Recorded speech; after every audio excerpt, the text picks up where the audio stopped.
Standing outside my locked apartment on my 28th birthday, I watched through my security app as my family pounded on my door. Mom's text blazed across my phone, "Where are you?" My fingers trembled as I typed, "Away from my toxic family." Then I forwarded the anonymous video that arrived yesterday. Footage of them at my husband Mark's funeral dividing up our assets while I lay unconscious in the hospital. Their phones started exploding with notifications. This was my birthday gift to my self-freedom. The video that changed everything arrived exactly 24 hours before my birthday. No sender name, just a simple subject line, "You deserve to know the truth."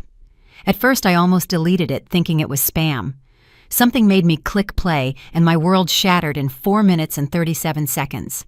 The footage was crystal clear, filmed from what looked like a hidden camera positioned on my bookshelf. I recognized my living room immediately. The pale blue walls Mark and I had painted together last spring, the vintage coffee table we'd found at an estate sale, the family photos arranged carefully on the mantel. But instead of the warm, familiar space, I knew it felt violated, invaded by the very people who should have protected it. 6 months ago, my husband Mark died in a car accident on Route 38. The same accident left me in a coma for 3 weeks, hovering between life and death, while machines breathed for me. My family told me they never left my side, taking shifts at the hospital, praying for my recovery. They described their sleepless nights, their desperate pleas with doctors, their relief when I finally opened my eyes. The video told a different story. The timestamp in the corner showed this meeting happened just 5 days after the accident. 5 days. While I lay unconscious tubes down my throat, not knowing if I'd ever wake up again, my family sat in my living room with estate attorney Harrison Blake. I recognized him, Dad's golf buddy who handled sensitive family matters. Mom sat in my favorite reading chair, the one Mark bought me for our anniversary. She wore the black dress I'd later see at Mark's funeral, but her expression held no grief. Instead, she flipped through papers with the efficiency of someone conducting a business meeting. "We need to be practical about this situation." Her voice came through clearly on the recording. "If Eileen doesn't wake up, or if she's permanently impaired, we need to ensure the family assets are protected." Family assets, not their daughter's life, not their son-in-law's tragic death. Assets. Rachel. My younger sister perched on the couch with a yellow legal pad, taking notes like she was in one of her MBA classes. "The life insurance policy is worth $2 million, she announced as if reading a grocery list. "Plus the house is fully paid off thanks to Mark's inheritance from his grandmother. Current market value is around $800,000. I felt bile rise in my throat watching her calculate my worth while I fought for my life 3 miles away. Todd, my older brother, stood by the window occasionally peering out as if watching for witnesses. His contribution chilled me the most. "What about the investment portfolio Mark mentioned? They had a diverse stock portfolio worth at least $500,000. And don't forget Grandma Eileen's trust fund. That's another $3 million that becomes accessible if something happens to her." Dad sat silent through most of it, but his presence was endorsement enough. When he finally spoke, it was only to ask Harrison about the legal implications of various scenarios. If she wakes up but has brain damage, who handles the finances? Can we get power of attorney retroactively? Harrison, to his minimal credit, seemed uncomfortable. "These are premature conversations, folks. Eileen is still alive, and doctors haven't given any indication she won't recover." Mom's response was swift and cold. "We're being realistic, Harrison. Someone needs to think about these things. Grief is a luxury we can't afford right now." But the worst part came near the end of the video. Rachel had moved to my kitchen. I could see her in the background making coffee in my favorite mug, the one Mark gave me that said "World's Best Wife." And she called out, "Should I start cataloging the valuable items, the jewelry, the art pieces, the collectibles?" "Might as well," Mom responded. "We'll need a full inventory either way." The video showed them spreading out across my home like vultures, opening drawers, checking closets, evaluating my life's possessions. Todd found Mark's guitar collection in the spare room and actually strummed one, testing its sound. "These Gibsons are worth a fortune," he said. "Mark had good taste." Had. Past tense, like both Mark and I were already gone. Rachel discovered my grandmother's jewelry box in the bedroom and gasped. "Oh my God, the diamond set is still here. This must be worth $50,000 at least." She held up the necklace Grandma wore to her own wedding, the one she'd fastened around my neck on my wedding day, whispering that I reminded her of herself at that age, full of hope and love. I paused the video, unable to watch more continuously. My hands shook as I remembered waking up from the coma confused and disoriented, asking for Mark. Mom had held my hand, tears streaming down her face, telling me how they'd been there every day praying for my recovery. "We almost lost you, sweetheart," she'd sobbed. "We were so scared." Now I knew the truth. They'd visited twice, once for appearance when I first arrived, and once when doctors called about my improvement. The hospital records confirmed it. While I lay dying, they were dividing my life like jackals over carrion. The meeting on video lasted another hour. They discussed liquidation strategies, tax implications, which assets to sell first. Harrison took notes and promised to prepare documents, just in case. Mom assigned roles. Todd would handle the investment accounts, Rachel would manage the house sale, Dad would deal with insurance companies. They had contingency plans for every scenario except one, me walking out of that hospital with full cognitive function and a broken heart. As the video ended, I heard Mom's final words, "Not a word about this meeting to anyone. If Eileen recovers, she never needs to know we were prepared.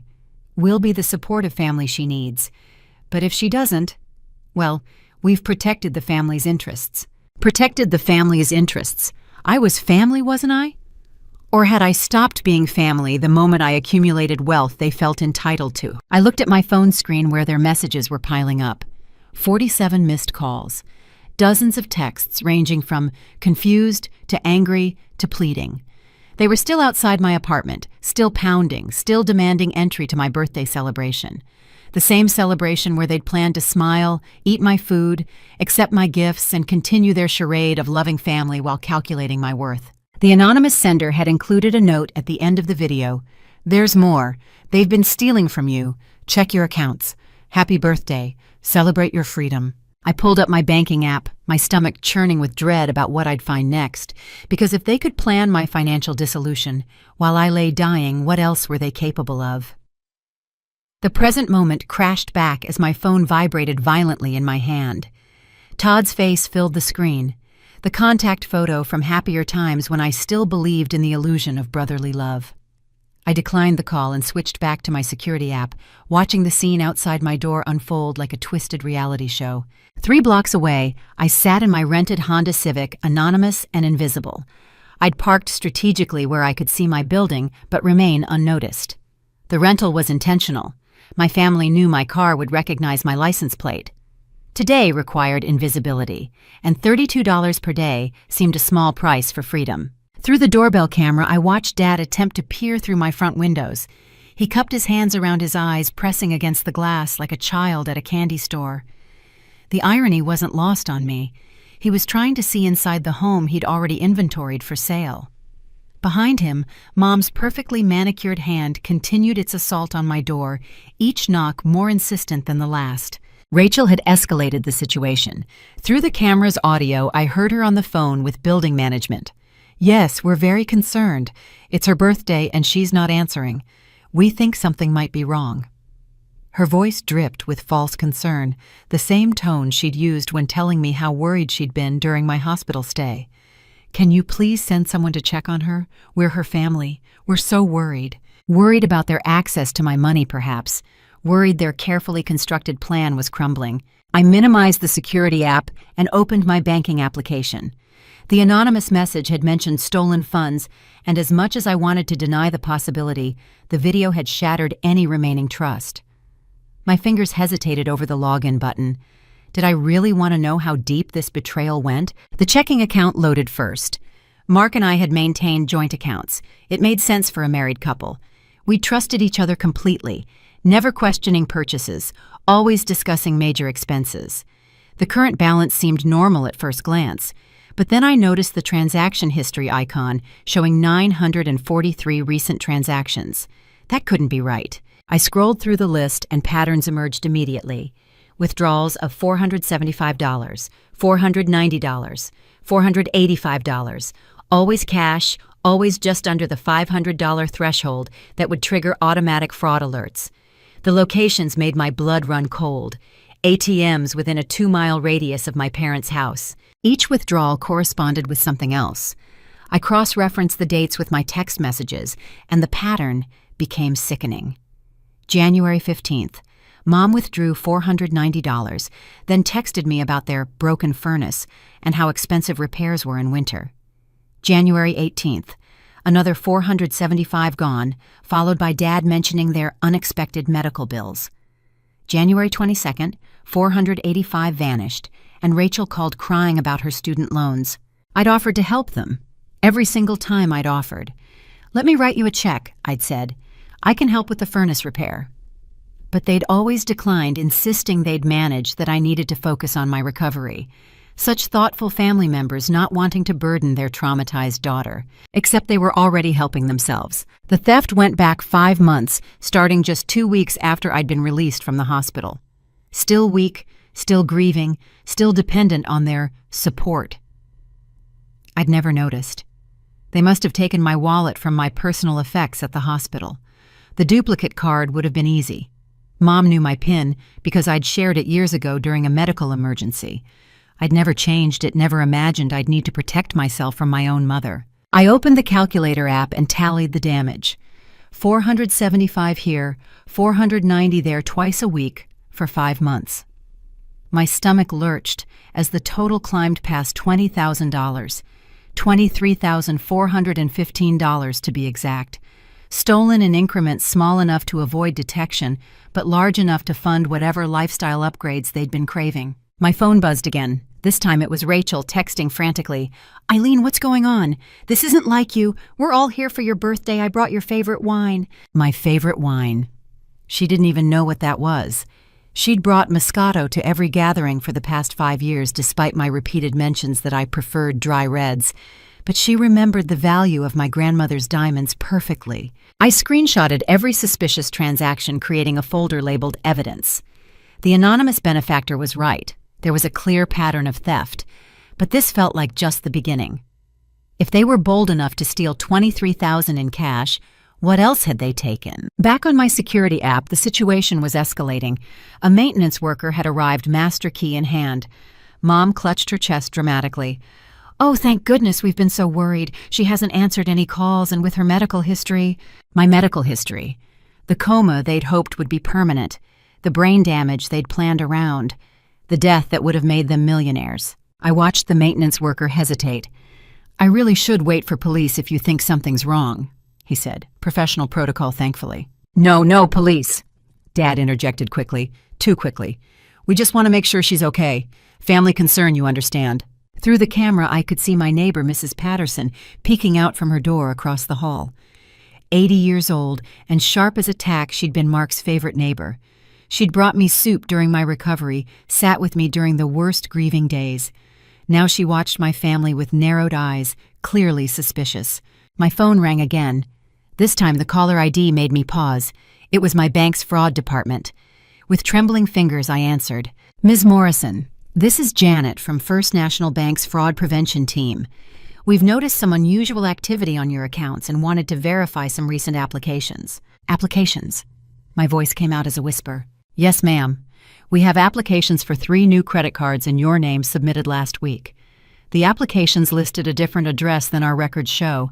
Would that be you updating your information?" The address she read was my parents' house. "No," I said firmly. "I didn't apply for any credit cards. I haven't changed my address."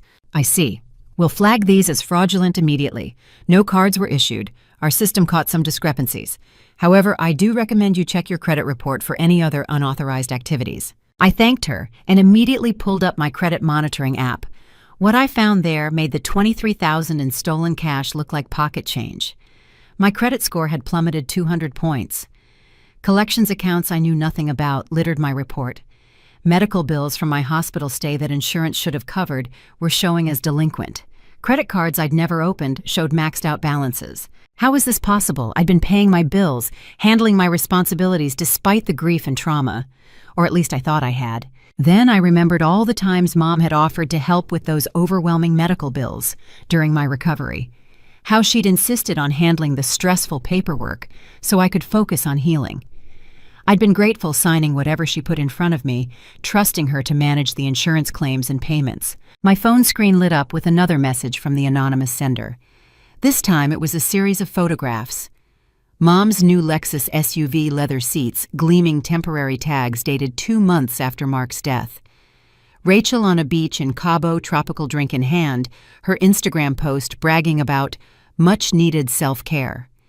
Todd's Facebook photos of his new boat, christened Second Chance, purchased 3 months after the accident, all funded by my medical insurance payouts and stolen money. The security camera showed my family still arguing with the maintenance worker. Mom was now crying mascara running in perfect tracks down her cheeks. It's her birthday. We just want to celebrate with her. Celebrate. They wanted to celebrate stealing from their daughter while she grieved her husband. Celebrate the successful execution of their plan to drain my accounts. Celebrate another year of access to their personal ATM. Me. I looked at the evidence mounting on my phone. Bank theft, credit fraud, insurance fraud, and underlying it all the video of them planning to profit from my death while I clung to life. They weren't my family. They were criminals who happened to share my DNA. My fingers moved across the screen, forwarding the banking evidence to my email to the cloud to multiple secure locations. The anonymous benefactor had given me a gift greater than exposing the truth. They'd given me the power to fight back. But there was more to uncover. The stolen money and fraud were just symptoms of something deeper, something that had been festering in my family long before Mark's death. As I prepared to dig deeper into the financial devastation, one question burned in my mind. How long had they been planning this? The answer I suspected would be worse than anything I'd discovered so far. Todd's voice boomed through my phone's speaker with the force of self-righteous indignation. I'd accidentally accepted his call while trying to screenshot more evidence, and his words filled my car before I could end it. Eileen, this is ridiculous. We're your family. Whatever you think you know, we can explain everything. Just open the door. I hung up without responding and noticed a new email notification from my anonymous benefactor. The subject line simply read, "Insurance records, brace yourself." My hands trembled as I opened the attachments, each file revealing another layer of deception. The first document was correspondence between my mother and Mercy General Hospital's billing department. Dated 2 weeks after my accident, it showed Mom filing paperwork as my emergency medical representative. The forms were thorough, granting her full authority to handle insurance claims, receive reimbursements, and make financial decisions regarding my care. My supposed signature at the bottom was shaky but passable. Of course it was. I'd been heavily medicated, barely conscious, signing anything placed in front of me. But it was the second set of documents that made my blood freeze. Insurance payment records showed that Anthem Blue Cross had paid out $87,000 for my 3-week ICU stay, emergency surgeries, and ongoing care. The payments were sent directly to the account Mom had provided, her personal checking account for safekeeping during Eileen's recovery. Not 1 cent had reached the hospital. Instead, the records showed Mom making minimum payments to keep my accounts barely out of collections. $50 here, $75 there. Just enough to prevent legal action while she hoarded the bulk of the insurance money. Meanwhile, Mercy General's billing department had been sending increasingly urgent notices to my apartment, all of which I'd never seen, because Mom had been collecting my mail to reduce stress during recovery. I pulled up my credit report again, focusing on the medical collections. $32,000 to Mercy General, $15,000 to the neurology specialists, $8,000 to radiology, another $12,000 to various other providers, all legitimate bills from my care, all supposedly covered by insurance, all unpaid, while Mom sat on $87,000 meant for exactly these expenses. The anonymous sender had included screenshots of Mom's bank statements. I studied them, tracking where my medical money had gone. A $25,000 wire transfer to Lexus Financial Services appeared 2 days after the largest insurance payment. Multiple transfers to Rachel's account, each conveniently just under the $10,000 reporting threshold. Cash withdrawals matching the dates of Mom's new designer handbag, purchases her bathroom renovation, her sudden ability to afford weekly spa treatments. My phone buzzed with another file.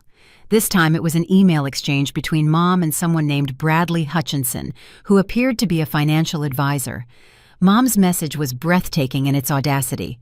I've come into some funds through a family situation. I need investment advice for approximately $75,000. Discretion is essential. His response recommended diverse portfolios, tax-advantaged accounts, and strategies for preserving family wealth. Family wealth built on fraud stolen from a daughter they'd left to drown in medical debt while recovering from trauma. Through my security camera, I watched the maintenance worker finally walk away, refusing to open my door without proper authorization. Dad kicked the wall in frustration, a flash of violence that reminded me he wasn't just complicit. He was actively participating. Rachel was now on the phone with what sounded like a locksmith lying about being locked out of her own apartment. My phone rang with an unknown number. Against my better judgment, I answered. "Ms. Morrison, this is Kimberly from Mercy General's billing department. I'm calling about your overdue account.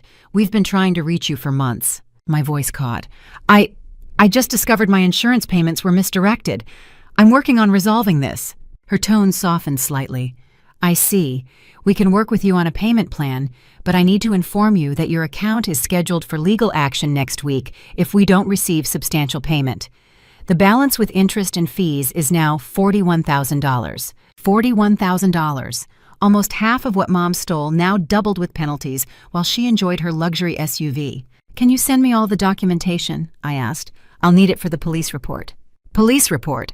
Kimberly sounded surprised. "This is a criminal matter." "Yes. My mother stole the insurance payments meant for your hospital. I have proof." The silence stretched before she responded. "Oh my. Let me connect you with our fraud department. This changes everything." While on hold, I received another message from my anonymous source.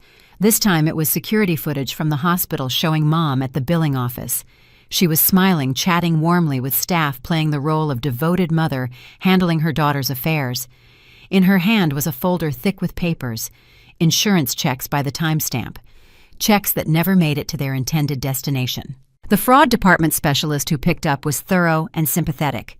"If you can provide evidence of theft, we can work with law enforcement and potentially reverse some of the damage to your credit. Medical identity theft by family members is more common than people think." Medical identity theft. There was a term for what my mother had done. It wasn't just betrayal.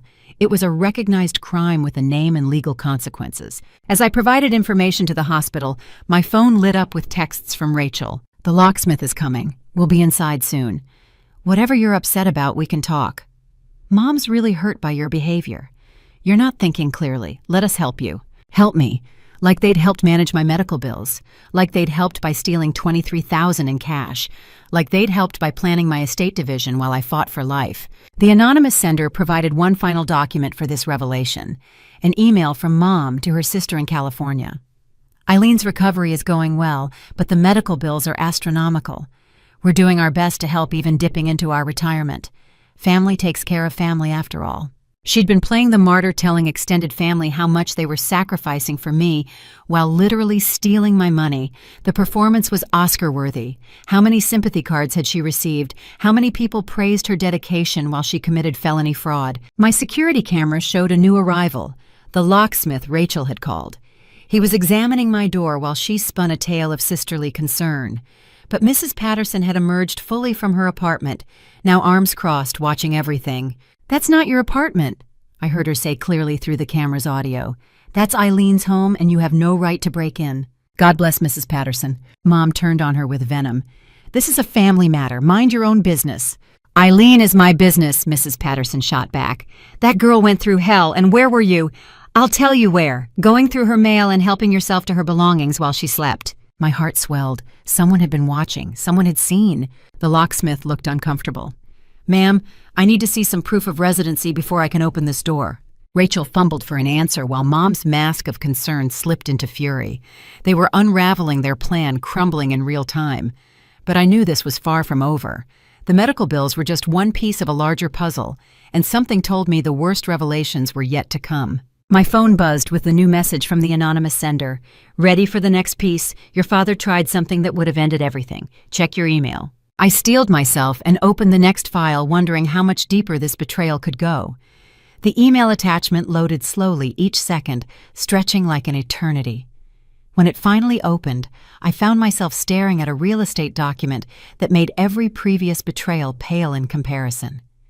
It was a property transfer form for my house, the Victorian-era home Mark and I had spent 3 years renovating with our own hands, where we'd planned to raise children, where every room held memories of our life together. The document was dated 6 weeks after Mark's funeral. Dad's signature sprawled across the bottom as the initiating party attempting to transfer ownership from my name to a family trust he controlled. But it was the signature above mine that stopped my heart. My own name written in handwriting that looked remarkably like mine, but wasn't. The anonymous sender had included an entire email chain between Dad and Harrison Blake, the same attorney from the living room video. Their correspondence revealed a conspiracy that made me physically ill. "Harrison, we need to move quickly on the property transfer." Dad's first email read, "Eileen is still fragile from her recovery, and I'm concerned about her ability to maintain such a large property alone. As her father, I feel it's my responsibility to protect this asset." Harrison's response showed more ethics than I'd credited him with. "Richard, I understand your concerns, but this requires Eileen's explicit consent. The power of attorney you mentioned isn't valid for property transfers of this magnitude. She would need to appear in person and sign with witnesses." Dad's follow-up was where things turned criminal. "What if she's already signed? I have documentation from her recovery period when she was more agreeable to family guidance." The attorney's next email was lengthy and stern. "I must see this documentation, Richard. I have to warn you that forged signatures on property documents constitute felony fraud. The penalties are severe. We're talking potential prison time. Additionally, any power of attorney signed under duress or diminished capacity would be invalid." But Dad hadn't given up. The emails showed him pressuring Harrison, even offering a substantial bonus for expedited processing. When Harrison continued to resist, Dad tried a different approach. "My daughter signed these papers. She's just forgotten due to her medication. Surely you understand how trauma can affect memory." The anonymous sender had done their homework. The next attachment was security footage from Harrison's office building dated the same day as the final property transfer attempt. The grainy video showed Dad's car in the parking lot. He sat in the driver's seat with a woman in the passenger side. Similar height to me, same hair color, wearing sunglasses and a scarf despite the warm weather. They spent 20 minutes in the car, and the camera caught them perfectly. The woman practicing signatures on a clipboard, Dad coaching her movements. Even in the poor quality video, I could see him demonstrating the particular way I loop my E, a quirk from childhood he'd apparently remembered for criminal purposes. The woman was Sarah Chen Rachel's college roommate. The anonymous sender had included her social media posts from that week showing her sudden ability to afford a European vacation right after this meeting. 30 pieces of silver for attempting to steal my home. But the most damning evidence came next. Harrison had secretly recorded the meeting. Apparently he'd grown suspicious enough to protect himself legally. The audio was clear. "This is my daughter Eileen," Dad's voice said confidently. "I'll need to see identification," Harrison responded. There was rustling. Then Harrison again. "This photo doesn't look quite right. And I've met Eileen before, at her wedding, remember? She's lost weight since the accident," Dad explained smoothly. "The stress has aged her. Surely you can understand. I'm afraid I need additional verification. Perhaps a second form of ID. Or we could call someone to verify." The recording captured Dad's growing agitation. "This is ridiculous. I'm her father. I'm trying to protect her interests by transferring her $400,000 property to your control." Harrison's skepticism was evident. "Richard, I'm going to have to ask you both to leave, and I'll be keeping copies of all documentation for my records." The sound of chairs scraping footsteps, and then Dad's parting shot. "You're making a mistake, Harrison. When my daughter loses this house because she can't manage it alone, remember you could have helped." The anonymous sender's next email explained why the property transfer had failed. Harrison had immediately reported the attempted fraud to the State Bar Association and local authorities. However, without concrete proof, and with Dad's position in the community, he served on several nonprofit boards, the investigation had stalled. Until now. I looked up from my phone to see the scene at my apartment building escalating. The locksmith had refused to open my door without proper documentation, but Todd had arrived with tools from his truck. Through the security camera, I watched him pull out a crowbar. "This is insane," he growled. "She's clearly having some kind of breakdown. We need to get in there and help her." Mrs. Patterson had been joined by Mr. Williams from the third floor, both elderly neighbors standing guard like sentinels. "You touch that door and I'm calling the police," Mr. Williams announced, his phone already in hand. Mom tried a different tactic. "We're just concerned about our daughter. She's not well. She hasn't been the same since her husband died." "Seems pretty clear-headed to me," Mrs. Patterson retorted, clear-headed enough to finally see through you vultures. The word vultures triggered something in Mom. Her carefully maintained composure cracked. How dare you? We've sacrificed everything for that ungrateful girl. Sacrificed? Mrs. Patterson laughed bitterly. Is that what you call loading boxes into your car while she was in the hospital? Because I have photos of that, lots of photos. My heart raced. Mrs. Patterson had been documenting their theft. The anonymous sender included a note, "Your neighbor has been protecting you longer than you know. She reached out to me with her concerns." I received another file, Mrs. Patterson's photos, dozens of them all time-stamped during my hospital stay and recovery. Mom and Todd loading banker's boxes from my home office, Rachel carrying out Mark's guitar cases, Dad with arms full of what looked like photo albums and documents. They'd been systematically looting my home while I fought for my life. One photo was particularly damning. Mom carrying my grandmother's mahogany jewelry box, the one Grandma had specifically left to me in her will. The same box Mom had told me was mysteriously missing when I'd asked about it during recovery. Maybe Mark moved it, she'd suggested sadly. Men never remember where they put things. She'd let me search for it frantically, let me cry over losing one of my last connections to Grandma, all while it sat in her bedroom. The property theft attempt was the final straw. They hadn't just wanted my money or possessions. They'd wanted to steal the very roof over my head, the home where Mark's presence still lingered in every corner, the kitchen where he'd made me breakfast every Sunday, the study where he'd graded papers late into the night, the bedroom where we'd whispered our dreams and plans for the future. They'd tried to take it all. My phone rang. The caller ID showed it was Detective Morrison from the Financial Crimes Unit.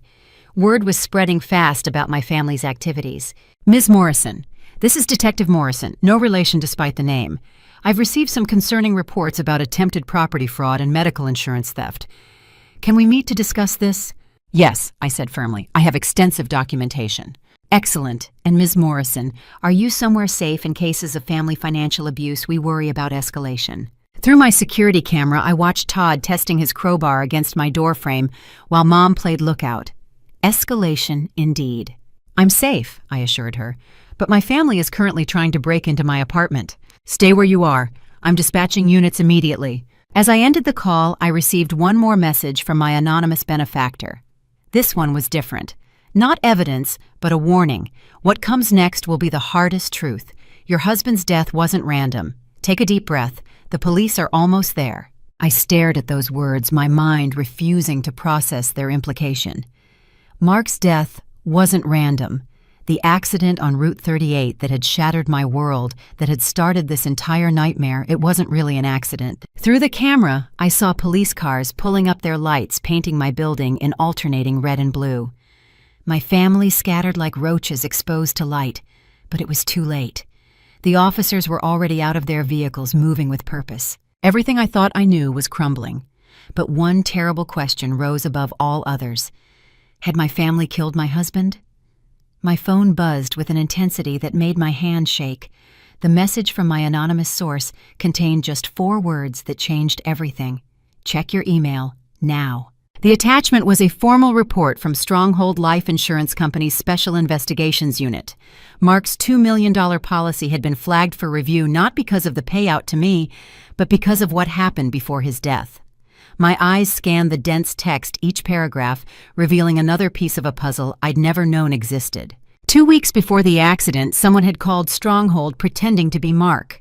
The caller, male with a slight Boston accent that the voice analysis flagged as suspicious, had asked detailed questions about beneficiary changes, claim procedures, and payout timelines.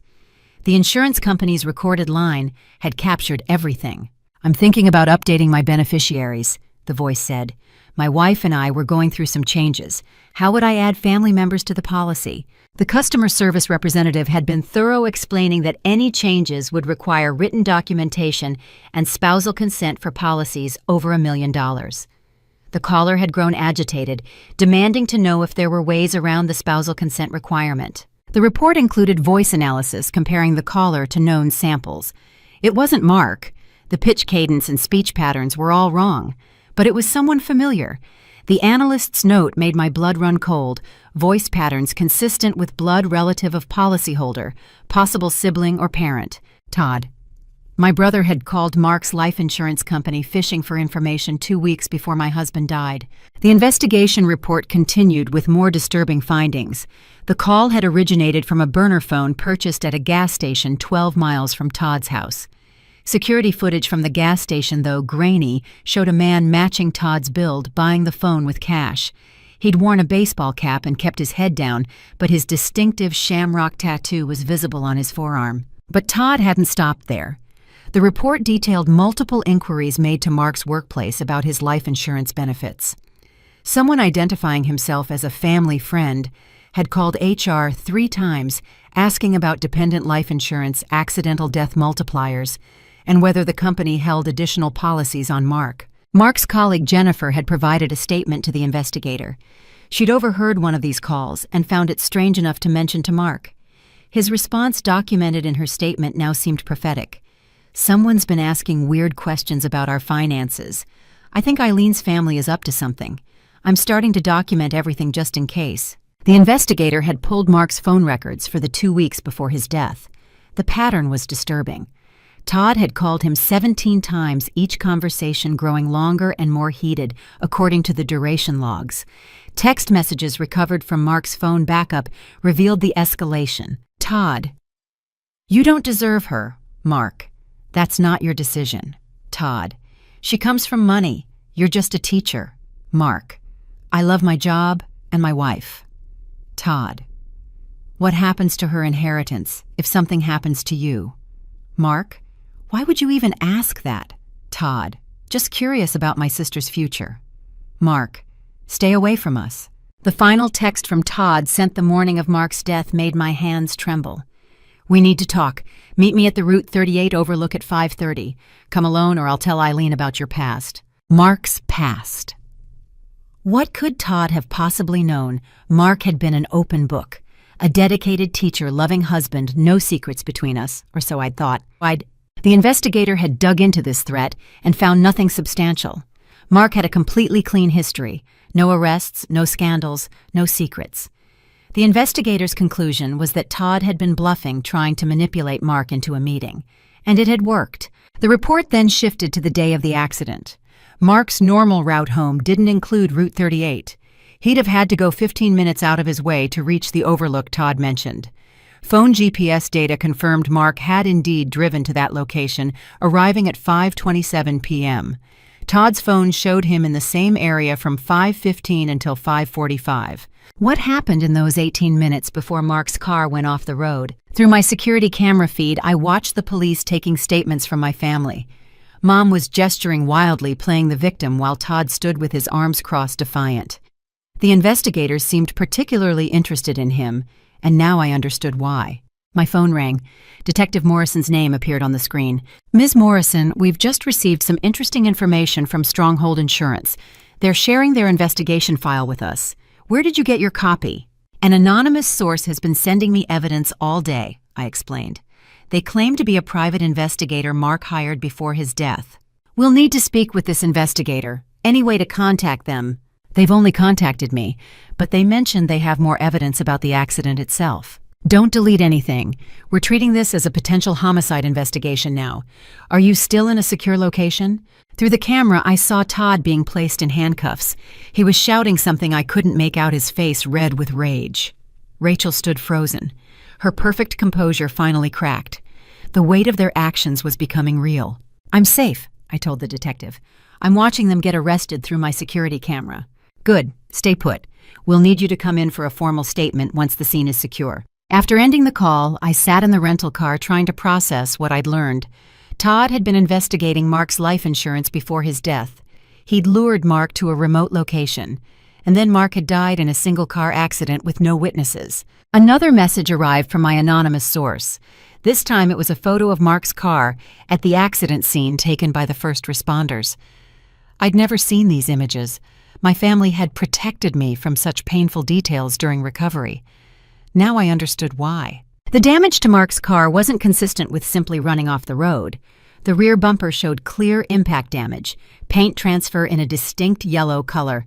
Todd's truck was yellow, a custom paint job he'd been proud of, calling it Construction Zone Yellow at every family gathering.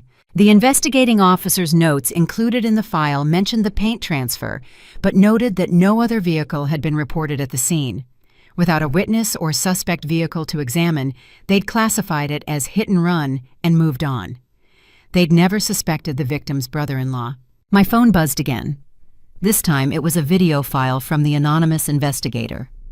Traffic camera footage from a quarter-mile before the accident site. The timestamp matched the day Mark died. I held my breath as I pressed play. Mark's blue sedan passed the camera at 5:41 p.m. driving normally. 30 seconds later, Todd's yellow truck raced past, clearly pursuing. The truck was weaving aggressively, closing distance fast. The video ended there. The accident scene was beyond the camera's range. But it was enough. Todd had chased Mark. The paint transfer suggested contact.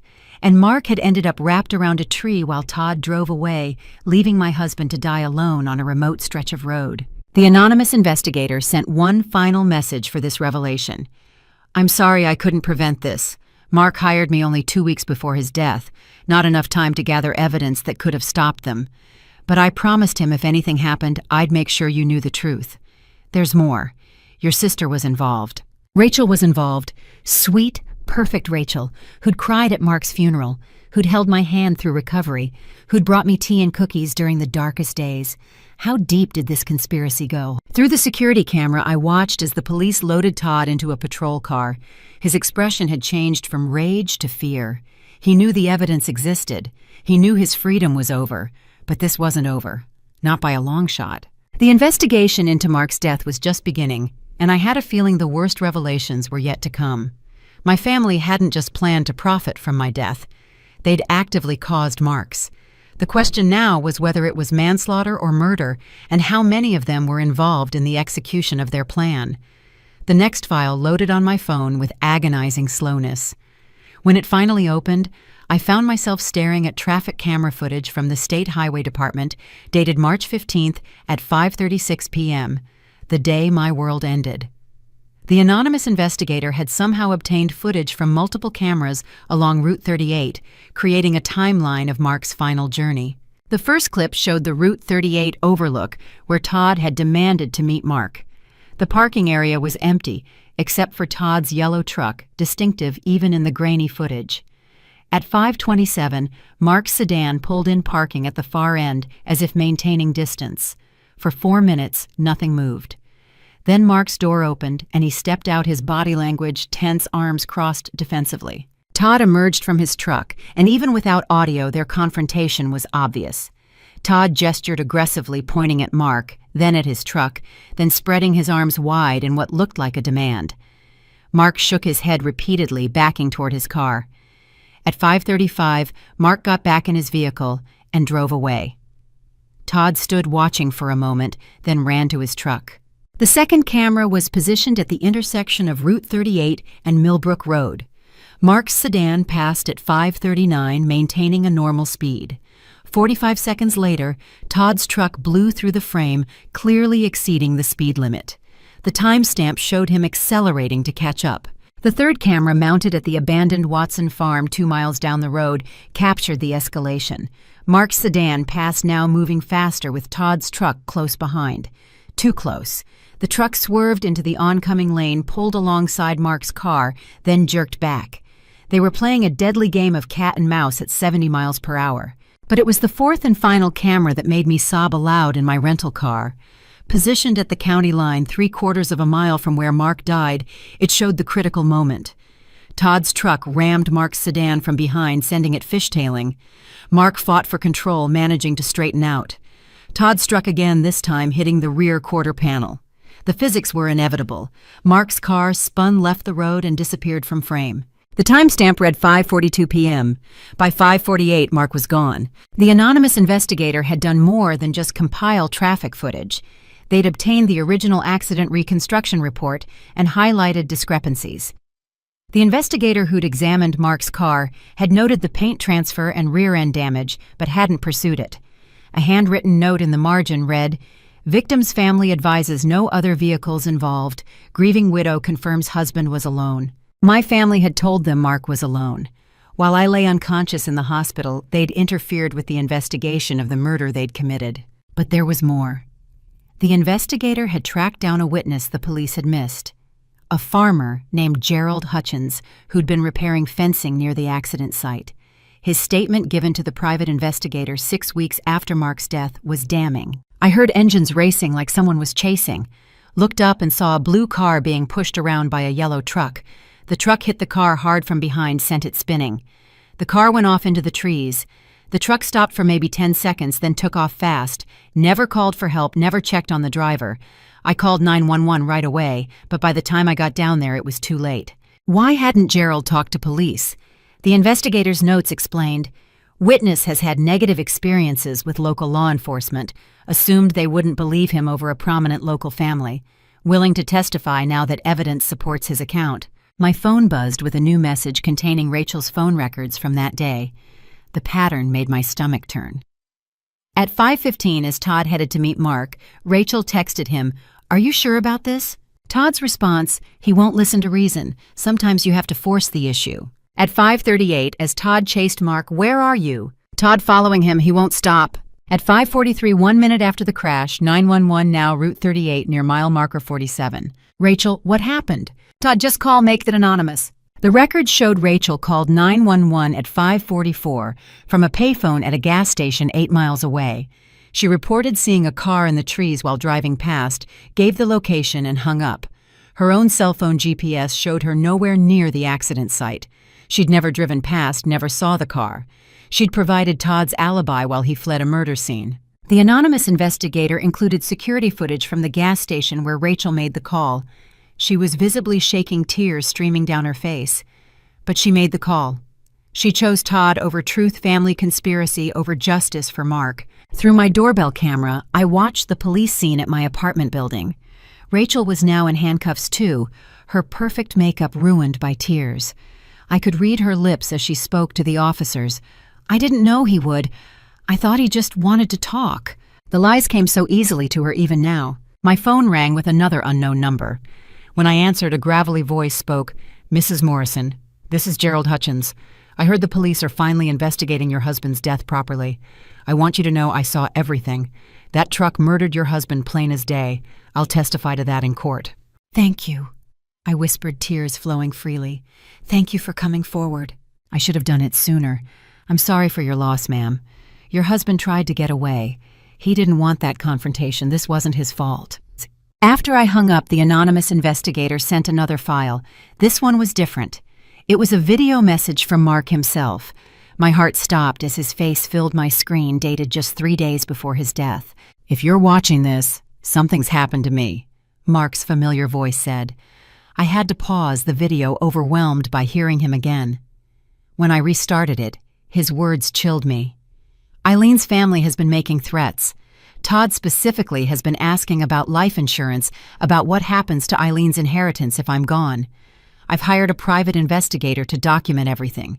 I'm probably being paranoid, but Todd's behavior is escalating. He showed up at my work today, said I don't deserve Eileen or her money. I'm scared, but not for me. For Eileen. If something happens to me, they'll go after her next. Please protect my wife." The video ended with Mark looking directly at the camera. "Eileen, if you're watching this, know that I love you more than words can express. Trust no one from your family. They're not who you think they are. And remember, you're stronger than you know." I sat in that rental car sobbing for the man who'd tried to protect me, even in death, who'd seen the danger I'd been blind to. He'd hired protection for me, documented threats against himself, and faced down my family's greed with courage. They'd killed him for it. The anonymous investigator sent one final message. "Your husband was a good man who loved you deeply. He paid me to protect you for 1 year following any suspicious incident. Today is the last day of that year. After this, you're on your own. But I think you're ready. Mark believed in your strength. Trust his judgment." A year. The investigator had watched over me for an entire year, gathering evidence, waiting for the right moment to reveal the truth. On my 28th birthday, the day my family expected to continue their charade, everything had come to light. Through my camera feed, I saw Detective Morrison approaching my apartment building. It was time to stop hiding in this car, time to face the truth head on, time to get justice for Mark. My phone rang just as I reached for the car door handle. The number was unfamiliar, but something made me answer. Maybe it was intuition, or maybe I was just conditioned now to expect revelations with every call. Eileen? Please don't hang up. This is Jennifer Wu from Mark's school. I've been trying to reach you for months, but your family kept saying you weren't ready for visitors. Jennifer Wu. Mark had mentioned her dozens of times, the new math teacher he'd been mentoring fresh out of college and eager to make a difference. They'd collaborated on curriculum plans, shared lunch duty, debated teaching methods. Mark had seen her as the future of education, bright and dedicated. Jennifer, my voice cracked. What do you mean trying to reach me? After I saw on the news that they're reopening Mark's case, I knew I had to try again. Eileen, I have information about what happened the day Mark died. Your brother Todd came to the school. There was a confrontation. I should have spoken up sooner, but I was terrified. My heart hammered against my ribs. What kind of confrontation? Can we meet? I don't trust phones anymore. Not after what your brother did to me. Her voice trembled with barely controlled fear. Jennifer, I'm dealing with police right now. Can you tell me what happened? She took a shaky breath. Todd showed up during Mark's planning period. I was in the classroom next door and heard everything through the thin walls. He was demanding Mark convince you to add your family as life insurance beneficiaries. Mark refused. He said you were his only family now that your blood relatives had shown their true colors. I gripped the phone tighter. This corroborated the insurance company's investigation, but Jennifer had more. Todd got physical, she continued. I heard furniture scraping a crash. I peeked through the door window and saw Todd had pushed Mark against the whiteboard. He had his hands around Mark's collar, shaking him. He said, God, I'll never forget his exact words. He said, "You don't deserve her or her grandmother's money. That wealth belongs to our family, not some nobody teacher who lucked into it." My free hand clenched into a fist. Todd had assaulted my husband at his workplace in front of his beloved whiteboard, where he'd inspired hundreds of students. What happened next? Security arrived. Another teacher had called them. Todd let go, straightened his jacket like nothing happened. Before he left, he looked Mark dead in the eye and said, "This isn't over. Meet me tonight or I'll make sure Eileen knows exactly what kind of man she married." Then he walked out like he owned the place. Did you report this to anyone? Jennifer's silence stretched before she answered. I told our principal. He said to file a report with HR, which I did. But then your brother started showing up at my apartment.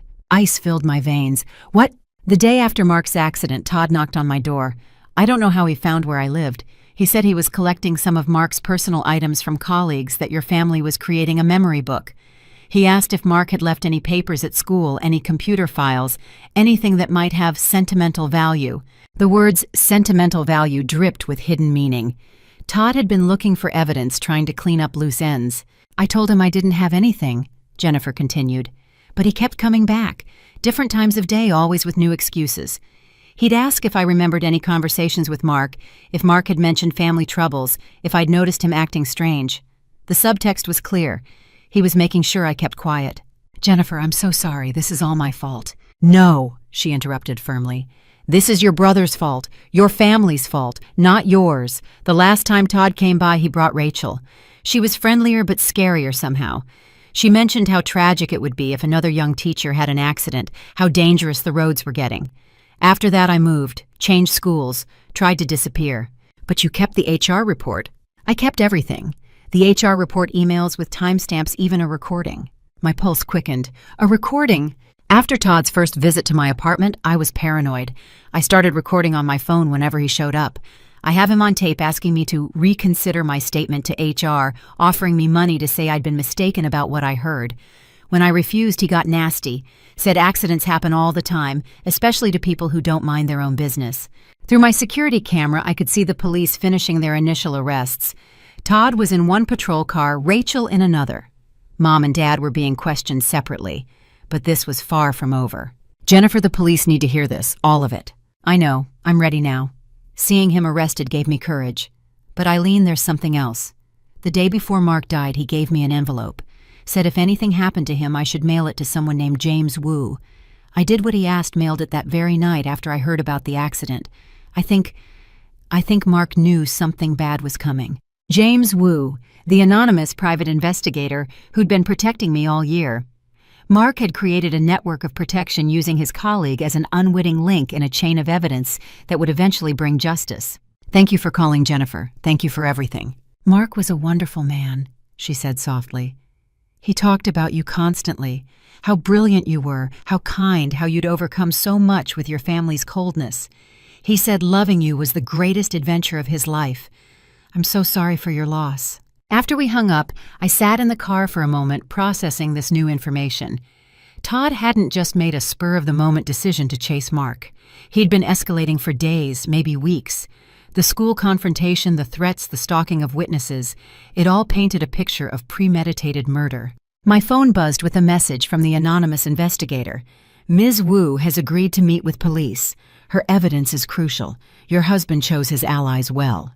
Through the security feed, I watched Detective Morrison directing the scene. She moved with the confidence of someone who knew they had a solid case. But we were still missing pieces. How had Mom orchestrated all this? How deep did the conspiracy go? And what other secrets were waiting to be uncovered? I finally opened the car door, ready to face whatever came next. As I stepped out, my phone rang one more time. The caller ID showed the district attorney's office. Ms. Morrison, this is ADA Patricia Langston. We're preparing charges against your family members. Given the evidence that's come to light, we're looking at murder in the first degree, for your brother, conspiracy charges for your sister, and multiple fraud charges for your parents. I need to warn you, this is going to get uglier before it gets better. Your family has resources and they'll fight hard. I understand, I said, surprising myself with the steadiness in my voice. They killed my husband. They can fight all they want. I have the truth on my side. Good. That strength will serve you well. We'll need you to come in tomorrow for a full deposition. In the meantime, do you have somewhere safe to stay? I thought of Mark's family, who'd been trying to reach me all along, who'd been painted as villains by my own blood relatives while offering nothing but love and support. Yes, I said firmly. I have real family to stay with. As I walked toward my apartment building, toward the chaos my family had created, I felt Mark's presence like a warm embrace. He'd known this day would come. He'd prepared for it, protected me even in death. And now, finally, his murderers would face justice. But the anonymous investigator had warned that more revelations were coming. As I approached Detective Morrison, ready to give my statement, I couldn't shake the feeling that the worst betrayal was yet to be revealed. The scene outside my apartment building looked like something from a crime drama. 3 patrol cars with lights flashing yellow tape being strung across the entrance, and my family in various stages of being processed by law enforcement. But this wasn't television. This was my life, unraveling and rebuilding simultaneously. Detective Morrison spotted me approaching and met me halfway. Her expression was professional, but sympathetic. Ms. Morrison, I'm glad you're here. We need to take your statement, but first I want you to see something. She led me to one of the patrol cars where Todd sat in the back, handcuffed and furious. Through the window, I could see the man I'd once called brother. The same person who'd taught me to ride a bike, who'd walked me down the aisle at my wedding, because Dad had been too emotional. Now his face was contorted with rage, all pretense of familial affection gone. We found evidence in his truck, Detective Morrison said quietly. Paint transfer matching your husband's vehicle plus something else. A baseball bat under the seat with blue paint on it. We think he used it to strike your husband's car during the chase. A baseball bat.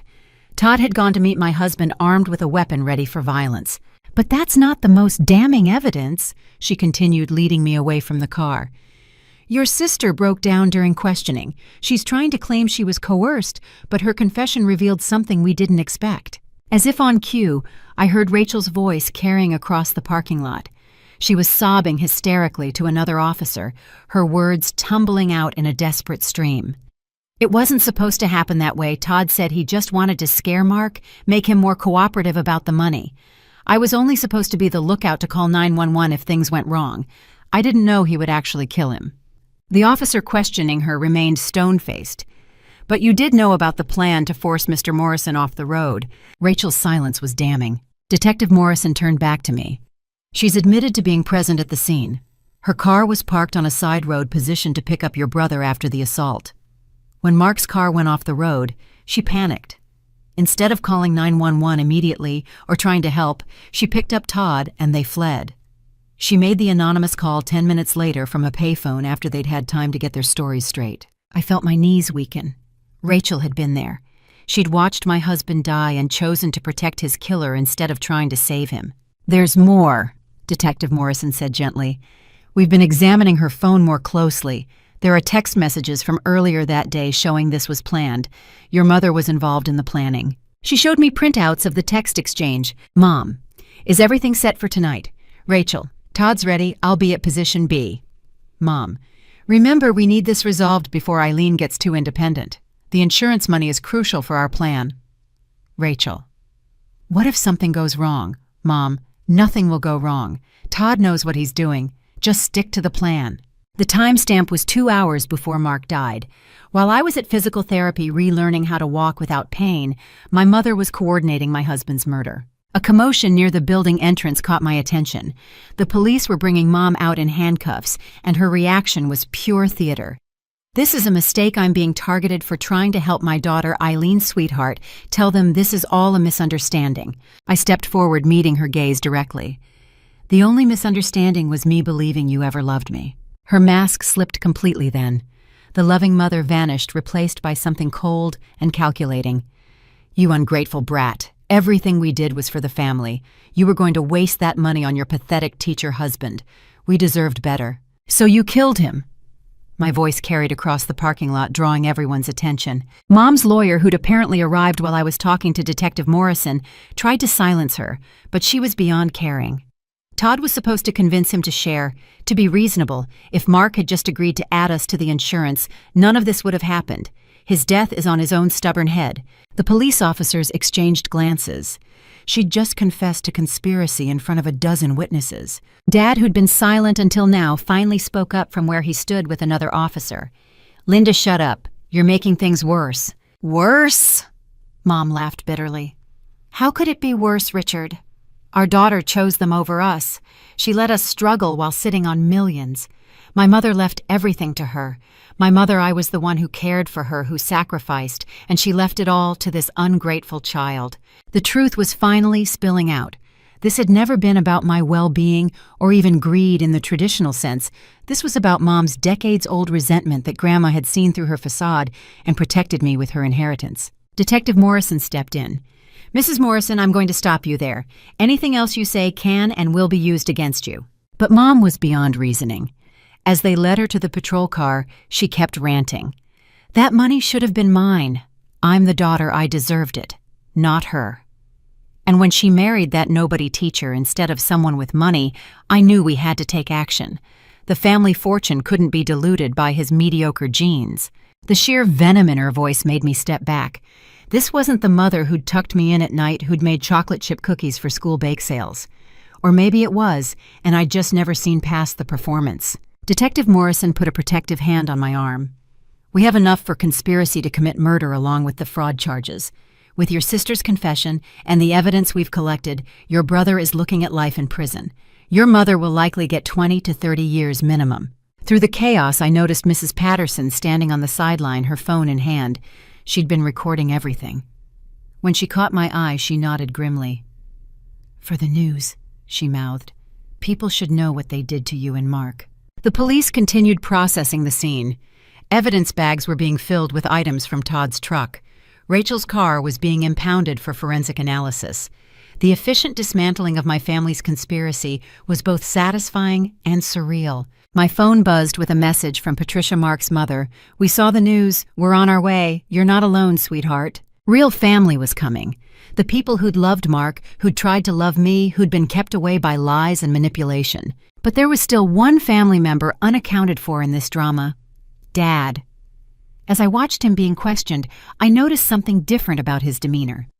While Mom raged and Todd seethed and Rachel sobbed, Dad looked defeated, broken, like a man watching his life's work crumble. Detective Morrison followed my gaze. Your father is a puzzle. He's been cooperative, but we can't figure out his exact role in all this. He seems genuinely shocked by the murder plot, but he's definitely involved in the financial crimes. As if sensing our attention, Dad looked up and met my eyes. In that moment, I saw something I hadn't expected. Shame. Pure, devastating shame. He opened his mouth as if to speak, then closed it, shaking his head. Whatever his role in this nightmare, Richard Morrison knew there were no words that could undo what had been done. No explanation that could bring Mark back or restore the family we'd pretended to be. The anonymous investigator sent another message. Your father has secrets too. The full truth will come out at trial. Be prepared. I watched as they loaded my family into separate vehicles, each heading to face the consequences of their choices. The street that had seemed so normal this morning now felt like a crime scene from my worst nightmares. Because it was, but I wasn't alone. Mrs. Patterson walked over and gently touched my shoulder. You come stay with me tonight if you need to, dear. That family of yours doesn't deserve you, never did. As the patrol cars pulled away carrying the people who'd plotted to destroy my life and succeeded in taking my husband's, I felt something I hadn't expected. Relief. The truth was out. The masks were off. And finally, I could grieve Mark properly, knowing his killers would face justice. The war for my life and freedom wasn't over, but this battle was won. And somewhere I hoped Mark knew that his faith in me, his preparations for my protection, had not been in vain. The call from James Wu came as I stood in the wreckage of what had been my family's grand deception. His voice, which I was hearing for the first time after a year of anonymous messages, was calm and professional with an undertone of compassion. Mrs. Morrison, I think it's time we met face to face.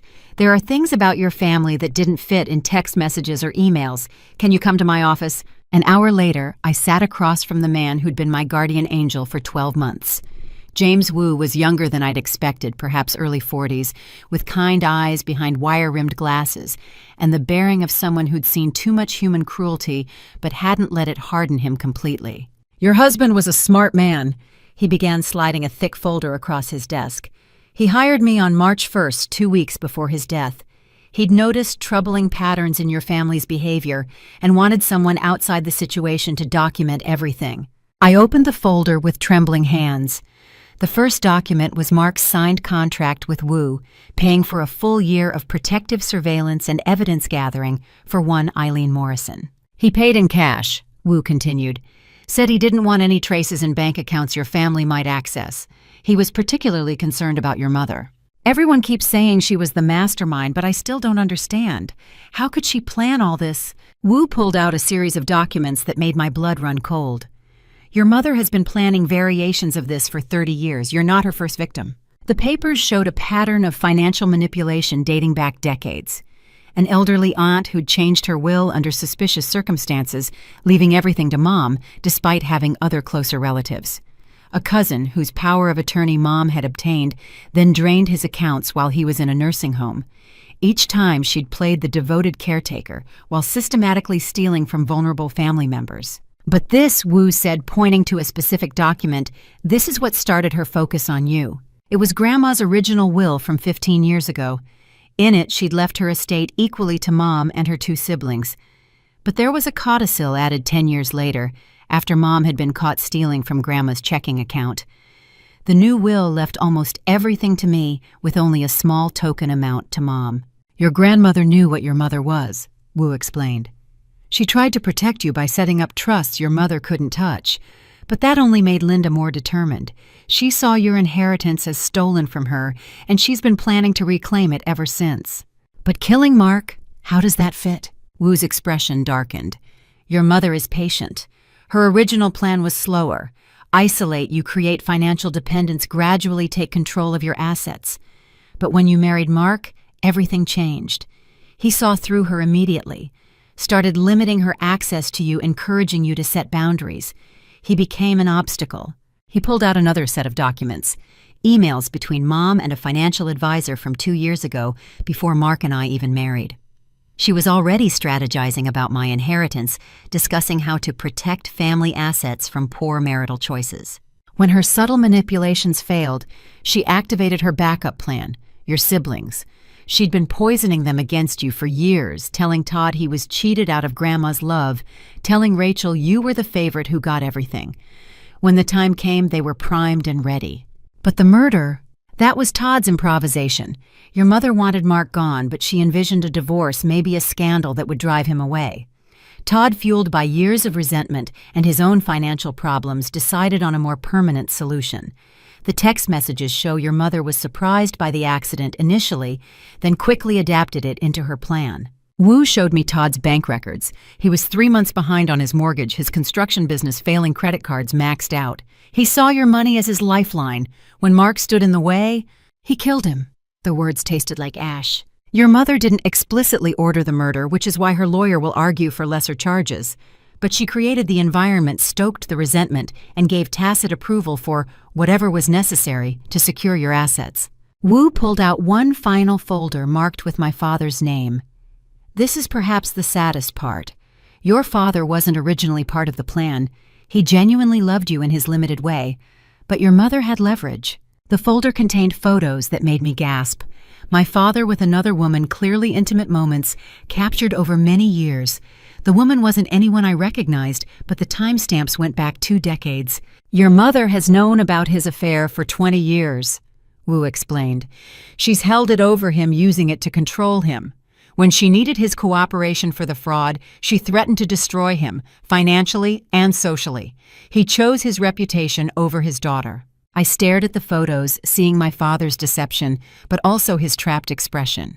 He'd been living a double life, and Mom had been his puppet master. There's one more thing, Wu said gently. Your mother's journal. We found it during the search of your parents' home. The journal entries were meticulous, documenting every perceived slight, every moment she felt cheated by life. But one entry dated the day after my wedding stood out. Eileen married that teacher today, smiled like she'd won the lottery, flaunting her happiness. She doesn't understand that everything she has belongs to me. I'm her mother, I gave her life. The money Mother left her was meant for me. I was the dutiful daughter, while Eileen was just the grandchild who visited on weekends. But I'm patient. That marriage won't last. And when it falls apart, I'll be there to pick up the pieces and the assets. The family money will return to its rightful place. The entry continued with detailed financial calculations, estimating my net worth and how it could be divided among family members when the time comes. Wu leaned back in his chair. Your husband saw this coming. Maybe not the exact form, but he knew your family was dangerous. Every precaution he took, every document he prepared was to protect you from this moment. Why didn't he tell me? Tears flowed freely now. He tried, didn't he? In small ways, suggesting boundaries, limiting contact. But how do you tell someone their entire family is plotting against them? He hoped he was wrong, even as he prepared for the worst. His biggest fear was that you wouldn't believe him, and it would drive you apart. Wu was right. Mark had tried. Comments about Mom being manipulative that I dismissed as personality conflicts, suggestions that we limit financial information shared with family that I'd seen as overprotective, his reluctance to attend family gatherings that I'd attributed to introversion. He'd been trying to shield me while respecting my love for people who didn't deserve it. The investigation will uncover all of this, Wu continued. Your brother will likely get life without parole for murder. Your mother is looking at 20 to 30 years for conspiracy and fraud. Rachel might get 5 to 10 as an accomplice.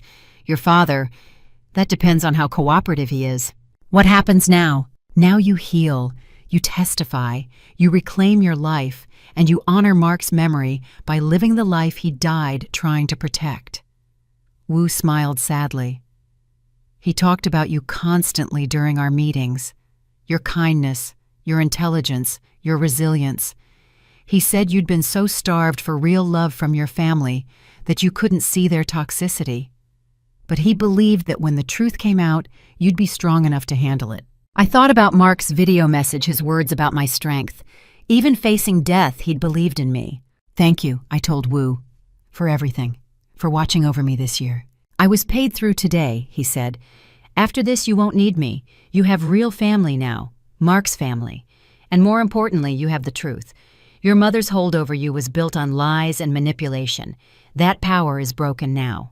As I left Wu's office carrying copies of evidence that would ensure justice for Mark, I felt the weight of 28 years of deception lifting. My family hadn't just tried to steal my money or even my life. They'd tried to steal my reality, replacing it with their twisted version where I owed them everything. But Mark had given me the greatest gift possible, the truth, and with it the freedom to build a life free from their poison. The full truth was devastating, but it was also liberation. My phone rang as I sat in my car outside James Wu's office, still processing the tsunami of revelations. The number was unfamiliar, but after today, unknown callers had become harbingers of truth rather than sources of anxiety. Eileen, this is Patricia Morrison, Mark's mother. Please don't hang up. The voice I'd been conditioned to fear, painted by my family as cold, judgmental, unforgiving, was warm and trembling with emotion. I gripped the phone tighter, tears already forming. Patricia, I thought you hated me. They told me you blamed me for Mark's death. A sob escaped through the phone. Oh, sweetheart, no, never. We've been trying to reach you since the funeral. Your family told us you never wanted to see us again, that you held us responsible somehow. They said you were too fragile, that contact with us would cause a breakdown. The lies upon lies were staggering. My family had isolated me from the very people who could have provided real support, all while pretending to care for my well-being. We hired our own investigator. Patricia continued, her voice stronger now. We knew something was wrong when you wouldn't return calls when your mother intercepted our letters. Dana drove by your apartment so many times hoping to catch you alone, but someone from your family was always there. Dana, Mark's younger sister, who'd been my maid of honor, who'd spent hours helping me choose wedding flowers, who'd called me the sister she'd always wanted.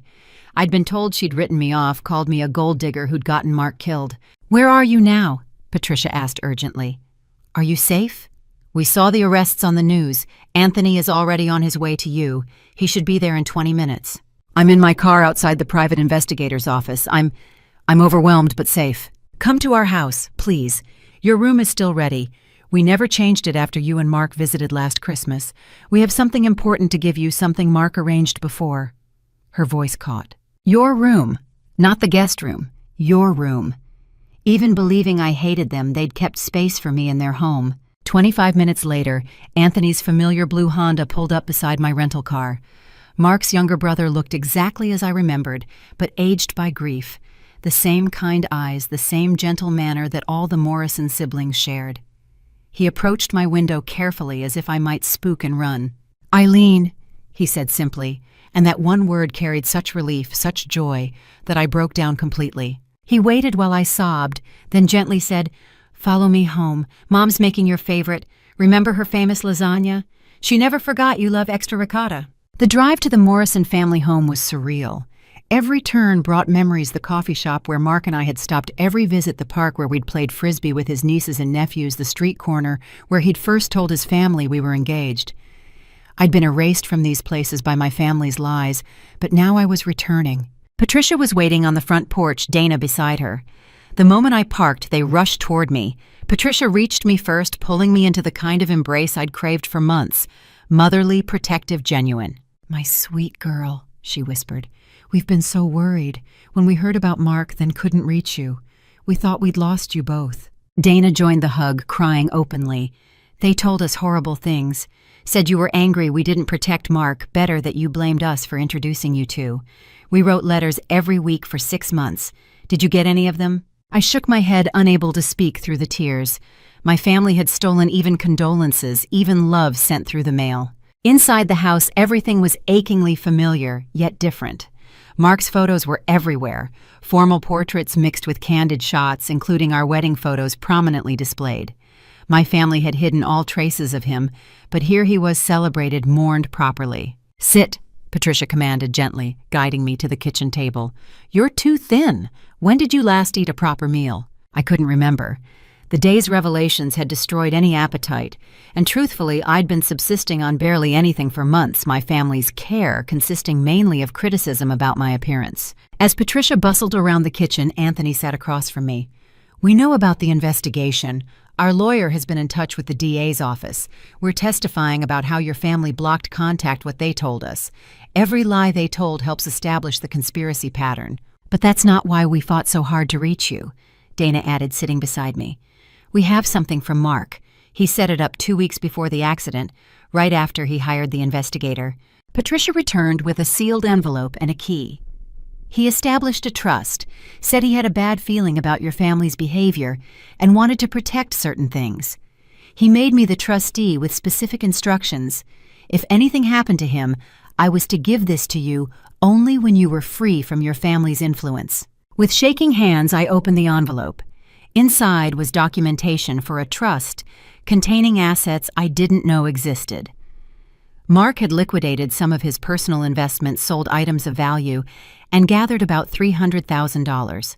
But it wasn't the money that made me gasp. It was what else he'd protected. He moved things he knew you'd want safe, Patricia explained.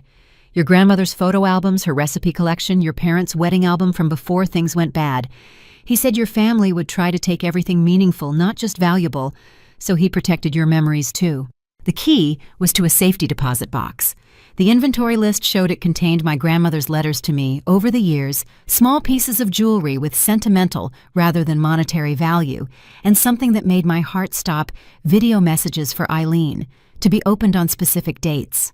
He spent the last week before he died recording things, Anthony said quietly. Birthday messages, anniversary messages, just talking to you about daily stuff. He said if something happened, he wanted you to still hear from him on important days. Mark had prepared for his death with such detail, such love. He'd known the danger he was in, but spent his final days ensuring I'd have comfort in his absence. There's more, Dana said, producing a thick folder. We documented everything. Every time your family turned us away, every lie they told, every intercepted letter. Patricia hired an investigator too, hoping to find evidence of their interference. Their investigator's report corroborated everything James Wu had found and more. Photos of my family removing boxes from my home during my hospital stay. Records of Mom calling various family friends to warn them about my fragile state and ask them not to contact me. Even evidence that she'd had my mail forwarded to her address temporarily and never restored it. 6 weeks after the funeral, Patricia said, returning with a plate of food that she set firmly in front of me, I ran into your Aunt Caroline at the grocery store. She said she'd been told I was harassing you, that she should call police if I tried to contact you again. Your mother had poisoned every well of support you had. The scale of the isolation campaign was breathtaking. While telling me everyone had abandoned me, my family had been actively blocking anyone who tried to reach out. They'd created a perfect prison of loneliness, making themselves my only source of support, while systematically draining my resources. Why didn't you go to the police earlier? I asked, though I suspected the answer. We tried, Anthony said bitterly. They said it was a family dispute. Without evidence of a crime, they couldn't intervene. Your mother played the concerned parent perfectly, and we looked like interfering in-laws. It wasn't until Wu contacted us that we understood the full scope. Patricia sat beside me, taking my hands. We failed you once by not pushing harder.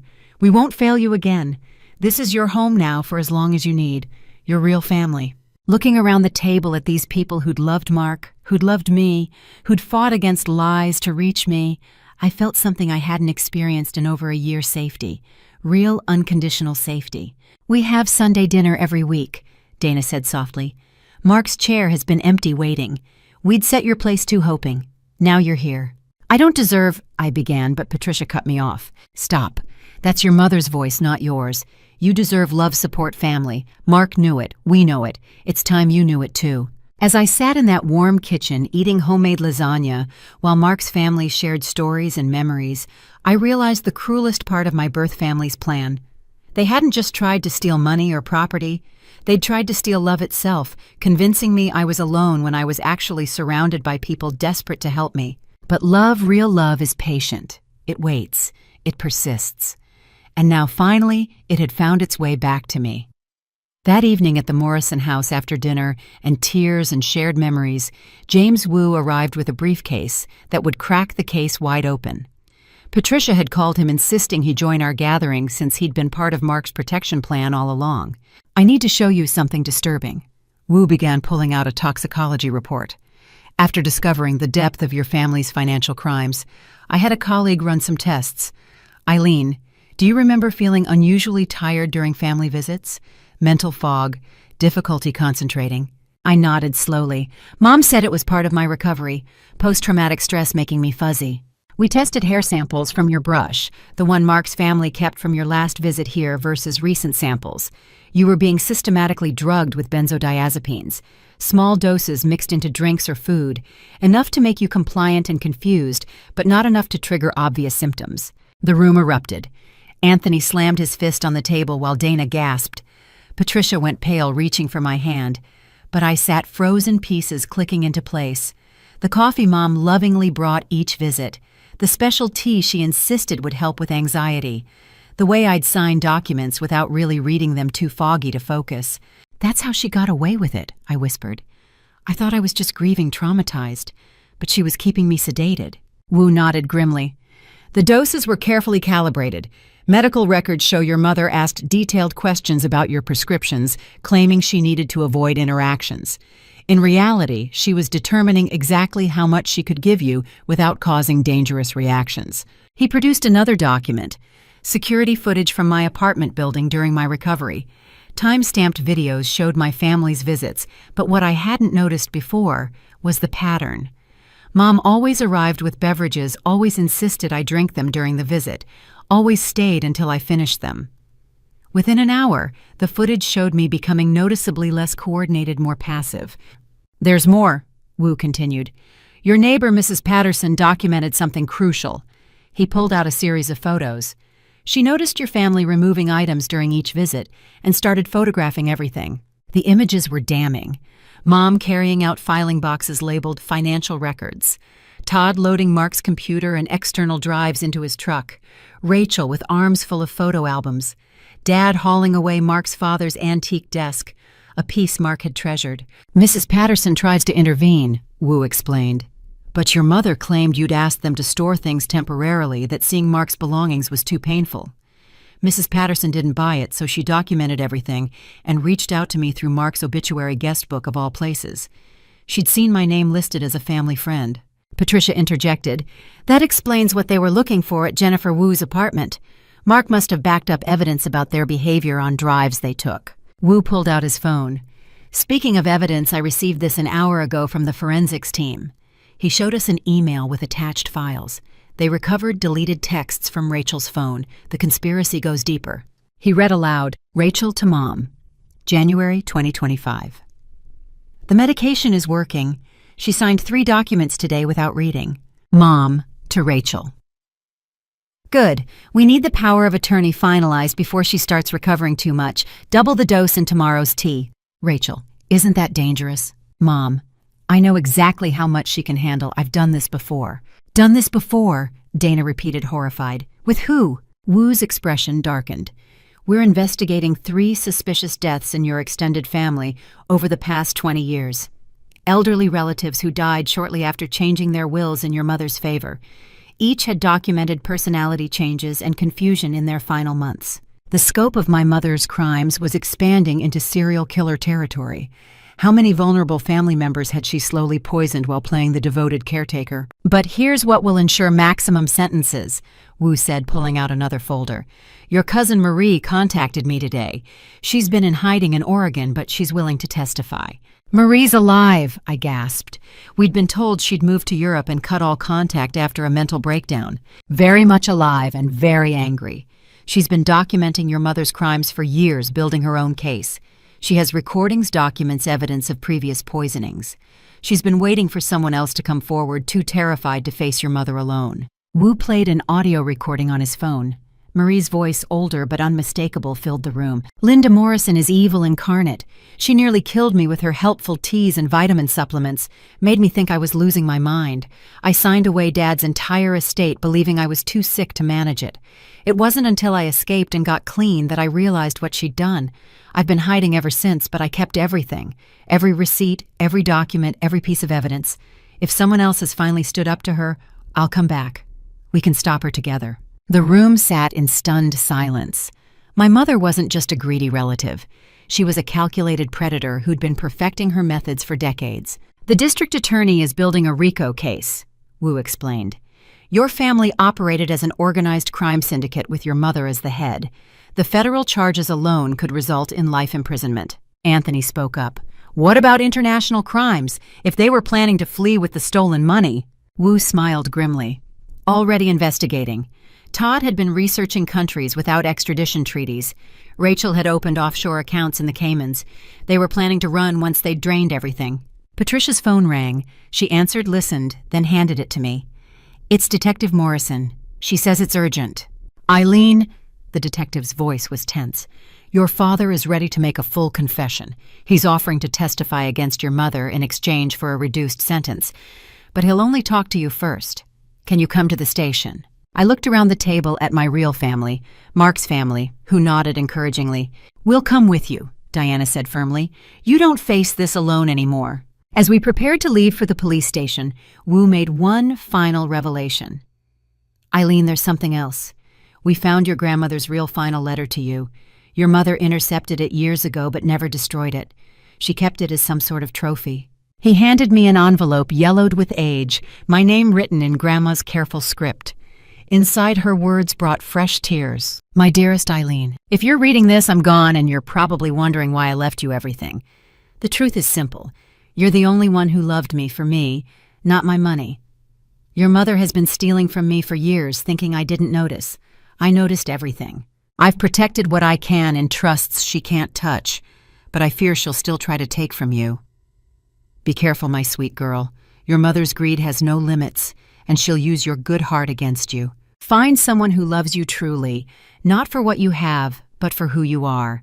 Build your own family, and never ever let Linda make you feel guilty for receiving what is rightfully yours. All my love, Grandma. P.S. Check the false bottom in my jewelry box. I left something special just for you." Through my tears, I realized even Grandma had known. Everyone had tried to protect me from my mother except me. But now, finally, I was ready to fight back. "Let's go hear what Dad has to say," I said, standing with new resolve. "It's time to end this properly." The investigation was revealing tentacles of crime stretching back decades, but at its center was always my mother, the woman who'd given me life and then spent years trying to steal it back piece by piece. The police station interrogation room was cold and sterile, nothing like the warm Morrison kitchen I'd just left. Dad sat across from me looking like he'd aged 20 years in 12 hours. His expensive suit was wrinkled, his perfect hair disheveled, and his hands shook with what I recognized now as withdrawal, probably from whatever cocktail of medications Mom had been feeding him too. "Eileen," he began, then stopped, unable to meet my eyes. "I don't expect forgiveness." "Good, because you won't get it. Mark is dead because of you." He flinched. "I didn't know about the murder plan, I swear. Linda told me Todd was just going to talk to him, convince him to be more generous with the family. When we heard about the accident—" He paused, swallowing hard. I wanted to believe it really was an accident. Detective Morrison, sitting beside me, pushed a digital recorder closer. "Mr. Morrison, you indicated you have information about other crimes." Dad nodded, finally looking up. His eyes were hollow-haunted. "Linda's been doing this for 37 years. I need to tell you about Marie first. She's the key to everything." "We know Marie's alive," I said coldly. "No thanks to you." "You don't know why she ran," Dad countered. "Linda didn't just drug her. She tried to have her committed.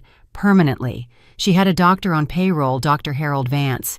He's retired now, lives in Florida. But 20 years ago, he was willing to sign commitment papers for the right price." The detective leaned forward. "Are you saying your wife paid a doctor to falsely commit family members to psychiatric facilities? 3 times that I know of. Marie escaped before the papers were finalized, but Cousin Robert and Linda's own brother Thomas, they weren't so lucky." My mind reeled. Uncle Thomas had been institutionalized when I was 10. We'd been told he had a complete breakdown, that it was for his own good. I'd sent him Christmas cards to the facility for years before being told he didn't want contact with family. "Thomas died in that facility 5 years later," Dad continued. "Supposedly suicide. Linda inherited his share of their parents' estate. Robert lasted 18 months before a visiting psychiatrist realized he was perfectly sane and started asking questions. By then, Linda had already liquidated his assets." Detective Morrison was typing rapidly on her tablet. "We'll need Dr. Vance's full information. This constitutes murder for hire, false imprisonment fraud."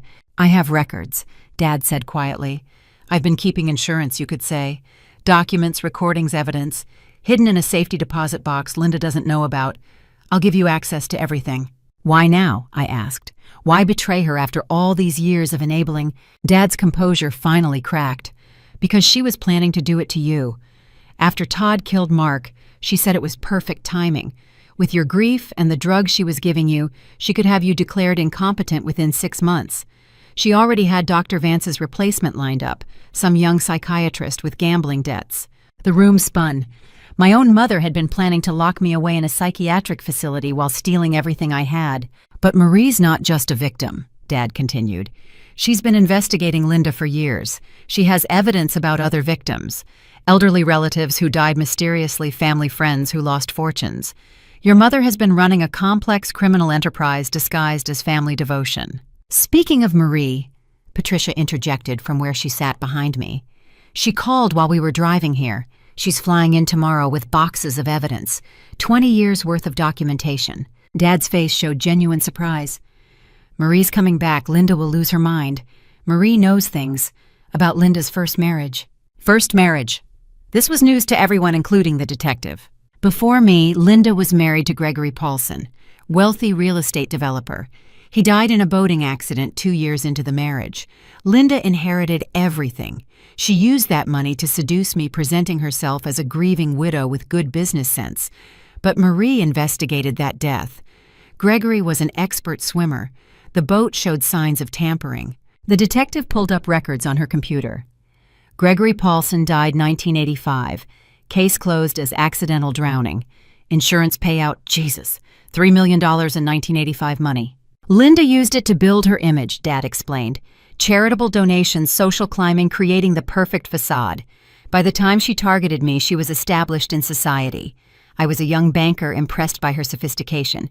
I never questioned the source of her wealth. When did you realize what she was? I asked. Too late. After we were married, after you kids were born. By then she had leverage, affairs she'd orchestrated and photographed, financial crimes she'd involved me in without my realizing. Every time I thought about leaving or exposing her, she'd remind me what I'd lose. My career, my reputation, my children. So you chose yourself over us, Anthony said coldly from behind Patricia. Yes, Dad admitted. I was a coward, but I draw the line at murder and false imprisonment. That's why I'm here. The detective's phone buzzed. She read the message and her eyebrows shot up. The warrant team just finished at your house. They found something interesting in your wife's home office. She showed Dad a photo on her phone. Recognize this. Dad went pale. That's her planning journal. She documents everything. It's her ego. She likes to review her successes. It's being processed now, but preliminary review shows detailed plans for multiple crimes spanning decades, including, the detective paused, a section about Mark's accident, written 2 months before it happened. 2 months. My mother had been planning my husband's murder for 2 months.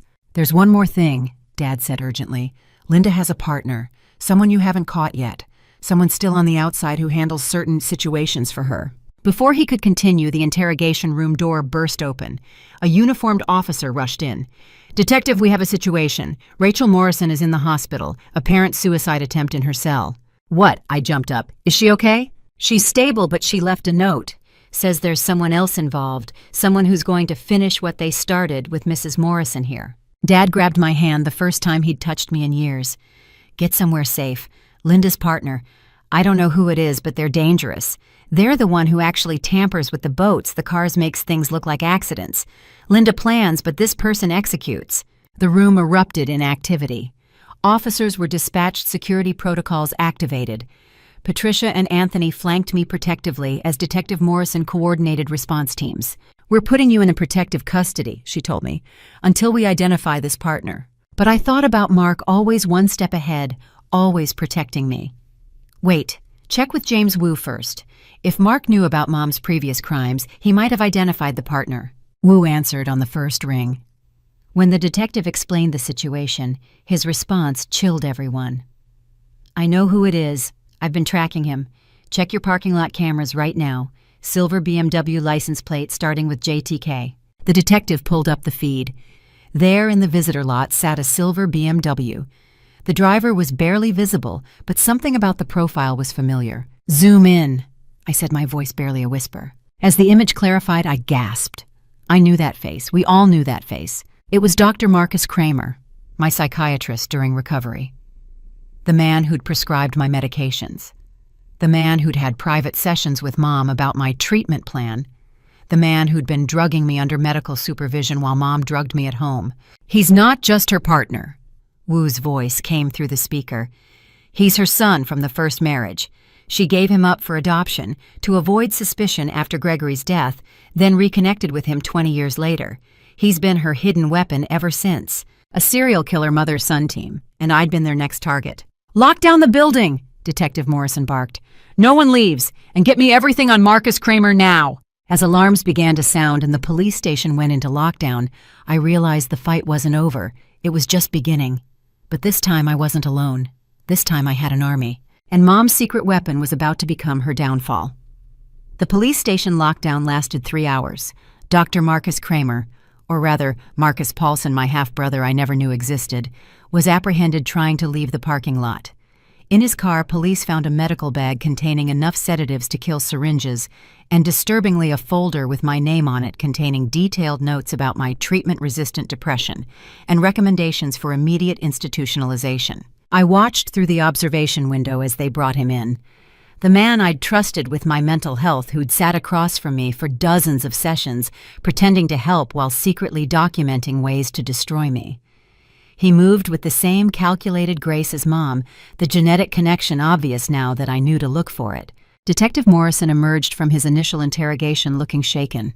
He's not talking, but we found his laptop. Eileen, the depth of this conspiracy. Your mother groomed him from childhood for this role. She tracked him down when he was 18, paid for medical school, shaped him into her perfect accomplice. The evidence from Marcus's laptop was overwhelming. Encrypted files detailed 15 years of collaboration with Mom. Patient files showed how they'd selected victims, always family members or connections with significant assets and few outside protections. Medical records documented the slow poisoning of at least 12 people, each death carefully orchestrated to appear natural. But it was the file labeled EM Final Phase that made everyone in the room go silent. According to this, Detective Morrison said carefully, your commitment was scheduled for next week. The paperwork was already prepared. Marcus had lined up 2 other doctors to sign off on your involuntary hospitalization. Once inside, the plan was to increase your medication until you were either permanently incapacitated or dead, I finished, like Uncle Thomas. The plan was meticulous. They documented my deteriorating condition for months, creating a false medical trail. Mom's concerned calls to Marcus about my paranoid delusions regarding family. Marcus's notes about my resistance to treatment and increasing hostility. Even staged incidents where I'd supposedly threatened self-harm during sessions I remembered differently. They were going to make it look like suicide, Anthony said, reading over the detective's shoulder. Just like Mark's uncle in the facility. Dad, who'd been moved to a secure conference room, was brought back in. When shown Marcus's files, his remaining composure shattered completely. I didn't know about him, he whispered. Linda told me she'd miscarried after Gregory died. I had no idea she'd had the baby given him up, then recruited him later. My God, she's been playing a longer game than any of us imagined. We need everything, Detective Morrison told him. Every detail, every crime you witnessed or suspected. This is now a federal case. The FBI is taking over. What followed was 6 hours of the most harrowing testimony I'd ever heard. Dad laid out 37 years of criminal activity. Names, dates, amounts. How Mom had identified targets at charity events. How she'd researched their family structures, their vulnerabilities. How she'd inserted herself as the caring friend, the devoted sister-in-law, the concerned family member. She called it gardening, Dad said. Planting seeds of trust, cultivating relationships, then harvesting assets when the time was right. She kept score. Literally. There's a ledger in her office safe rating each victim by difficulty and profit. The FBI arrived as Dad was detailing the European accounts. Agent Sarah Chin, no relation to Rachel's friend, took over the investigation with ruthless efficiency. By midnight, international warrants were being issued, assets were being frozen, and a nationwide manhunt was underway for other potential victims. Patricia never left my side through it all. When I swayed from exhaustion and shock, she steadied me. When the revelations became too much, she reminded me to breathe. Mark's family formed a protective circle that Mom's twisted version could never match. Around 2 a.m. my phone buzzed. Rachel was conscious and asking for me. Against FBI recommendations, but with Detective Morrison as escort, I went to the hospital. Rachel looked small in the hospital bed, her designer image replaced by a hospital gown and the raw truth of what she'd become. Her suicide attempt had been half-hearted. Pills that made her sick, but weren't lethal. A cry for help more than a real attempt. I couldn't be her, she whispered when she saw me. Mom wanted me to be like Marcus, cold, calculating, willing to kill. But watching Mark die, I can't stop seeing his face. I helped kill your husband, Eileen. I helped murder the only person who ever truly loved you. Why? It was the only word I could manage. Because I was weak. Because she made me believe you'd stolen our life, our rightful place. She started when I was 12, telling me how Grandma should have loved me more, how you manipulated everyone with your sweetness. By the time I realized she was lying, I was in too deep. She had things on me, too. Things I'd done in college. She'd covered up crimes I'd committed, thinking I was just being clever. Rachel's confession poured out like poison being expelled. The theft ring in college that Mom had made disappear. The professor Rachel had falsely accused of harassment when he'd threatened to fail her. The married man whose wife had died in a suspicious accident after threatening to expose their affair. She cleaned up every mess, then held it over me, just like Dad, just like Todd. We were all her puppets, but Todd liked it. He enjoyed the violence, the power. When Mom suggested Mark needed to go, Todd volunteered before she even finished talking. "Is there anyone else?" Detective Morrison asked. "Any other accomplices we don't know about?" Rachel shook her head weakly. "Marcus was her secret weapon. The rest of us were just tools, disposable tools. You realize she was planning to eliminate us too eventually. Once you were gone, once she had everything, we'd have been loose ends." The truth of it hung in the air. Mom's greed had no loyalty, no limits. She would have consumed her own children once they'd outlived their usefulness. Rachel looked at me one last time. "I know you can't forgive me. I don't forgive myself. But testifying against her is the only decent thing I can do now. I'll tell them everything. Every single crime. Maybe it will save someone else." As we left the hospital, Agent Chen was waiting with more news. "We've located Marie Thornton. She's agreed to enter protective custody and provide her evidence. Between her documentation and what we've found tonight, we're looking at the largest family fraud case in U.S. history." The next morning, as dawn broke, over a world fundamentally changed from 24 hours ago, I sat in Patricia's kitchen again. The news was playing on the small TV reporters, breathlessly covering the Black Widow serial killer and her Doctor of Death son. Mom's charity lady photo smiled from the screen while commentators discussed the dozens of potential victims across 3 states. How did I not see it? I asked the room at large. How did I live 28 years and not see what she was? "Because you're good," Wu said simply. He'd arrived with boxes of additional evidence and the air of someone whose life's work was complete. "Mark saw it immediately because he came from outside, but you were raised in the poison. You developed immunity to small doses while never recognizing the toxin." "What happens now?" Dana asked. Agent Chen, who'd joined us for coffee and strategy, laid out the timeline. "Your mother and Marcus face federal charges that guarantee life without parole. Todd's looking at death penalty for Mark's murder. Your father will likely get 10 to 15 years, but might see reduced time for cooperation. Rachel. Depends on her testimony, but she's looking at 20 years minimum." "And me?" I asked. "You survive," Patricia said firmly. "You heal. You honor Mark's memory by living the life he protected. You use your resources, both financial and emotional, to help other victims. You transform this poison into purpose." She was right. Mom had created victims for 37 years. Maybe I could spend the next 37 helping them heal. As if reading my thoughts, Wu slid a card across the table. "The prosecutor mentioned you might want to establish a foundation for victims of family financial abuse. I know someone who specializes in setting up nonprofits if you're interested." I picked up the card, feeling the first spark of purpose since Mark's death. Mom had taught me how evil could hide behind a loving smile.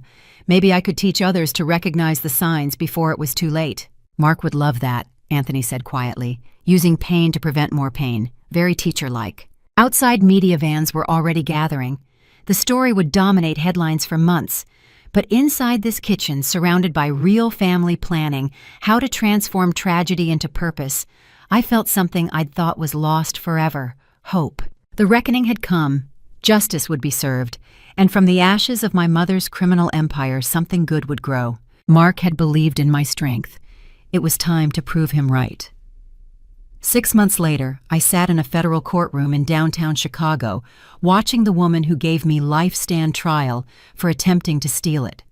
The media circus outside was overwhelming, but inside, there was only the truth methodically presented by prosecutors who'd spent months building an airtight case. Mom looked smaller in her orange jumpsuit, her perfectly coiffed society lady image replaced by gray roots and harsh lighting. But her eyes remained calculating, scanning the courtroom like a predator searching for weakness. When our eyes met, she smiled, that same loving mother smile that had hidden decades of murder. The prosecution's case was devastating. Financial records showing systematic theft spanning 37 years. Medical files documenting slow poisoning of 15 victims.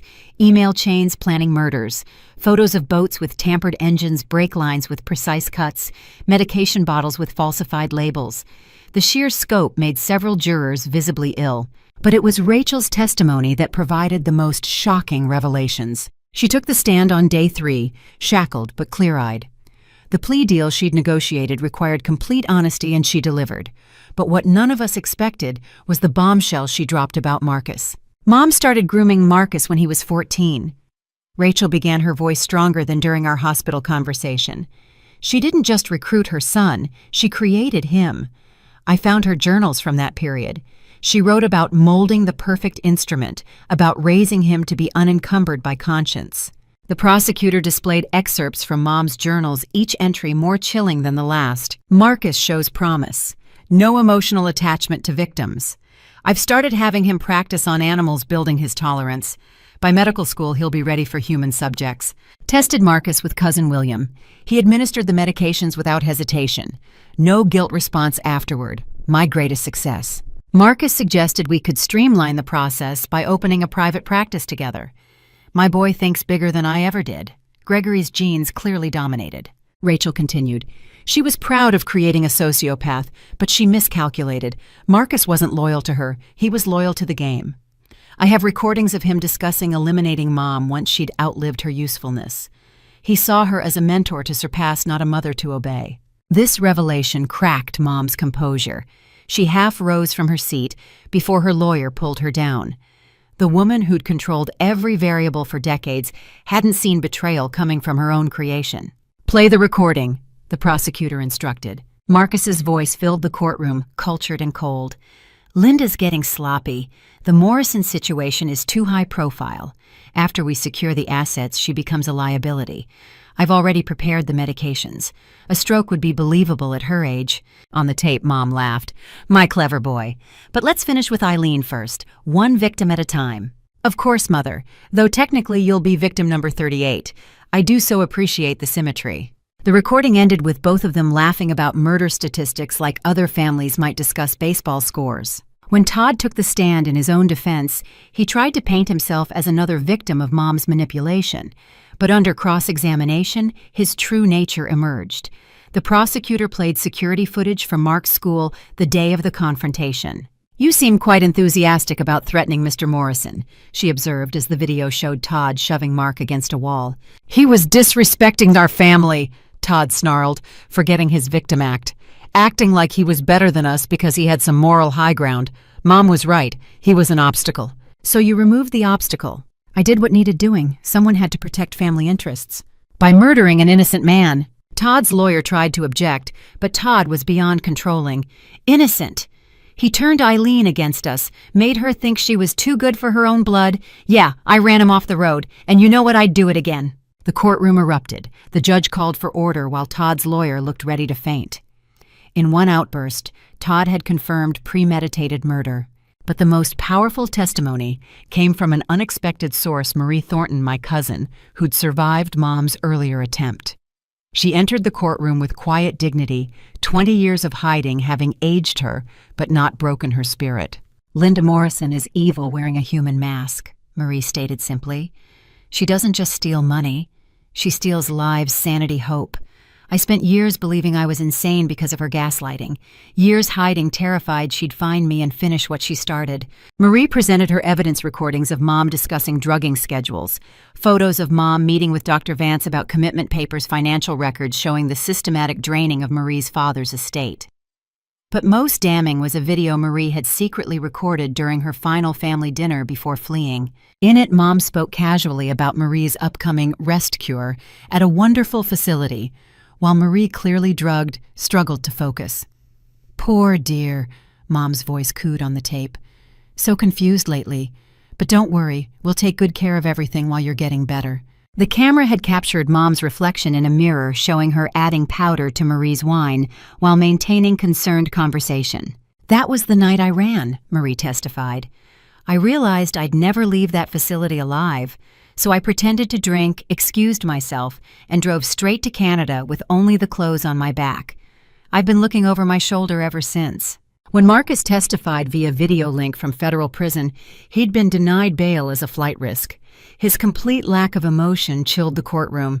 He discussed murders like medical procedures, referring to victims as subjects and deaths as successful outcomes. "My mother taught me that emotional attachment was weakness," he stated. "That family was just a resource to be managed. I simply took her lessons to their logical conclusion." "Including planning to murder her?" the prosecutor asked. "Of course. She taught me too well to leave such an obvious loose end. Linda understood this. It's why she was proud of me." Mom's reaction to her son's cold betrayal was the only genuine emotion I'd ever seen from her. Pure rage at being outmaneuvered by her own protege. Character witnesses for the victims painted a picture of lives destroyed. Mark's principal testified about what a dedicated teacher he'd been. Elderly relatives of Mom's earlier victims spoke about mysterious illnesses that suddenly appeared when Mom became their caretaker. A forensic accountant detailed over $40 million stolen across decades. Through it all, I sat between Patricia and Anthony, drawing strength from their presence. Dana held my hand during the worst revelations. Wu sat behind us, finally seeing his investigation reach its conclusion.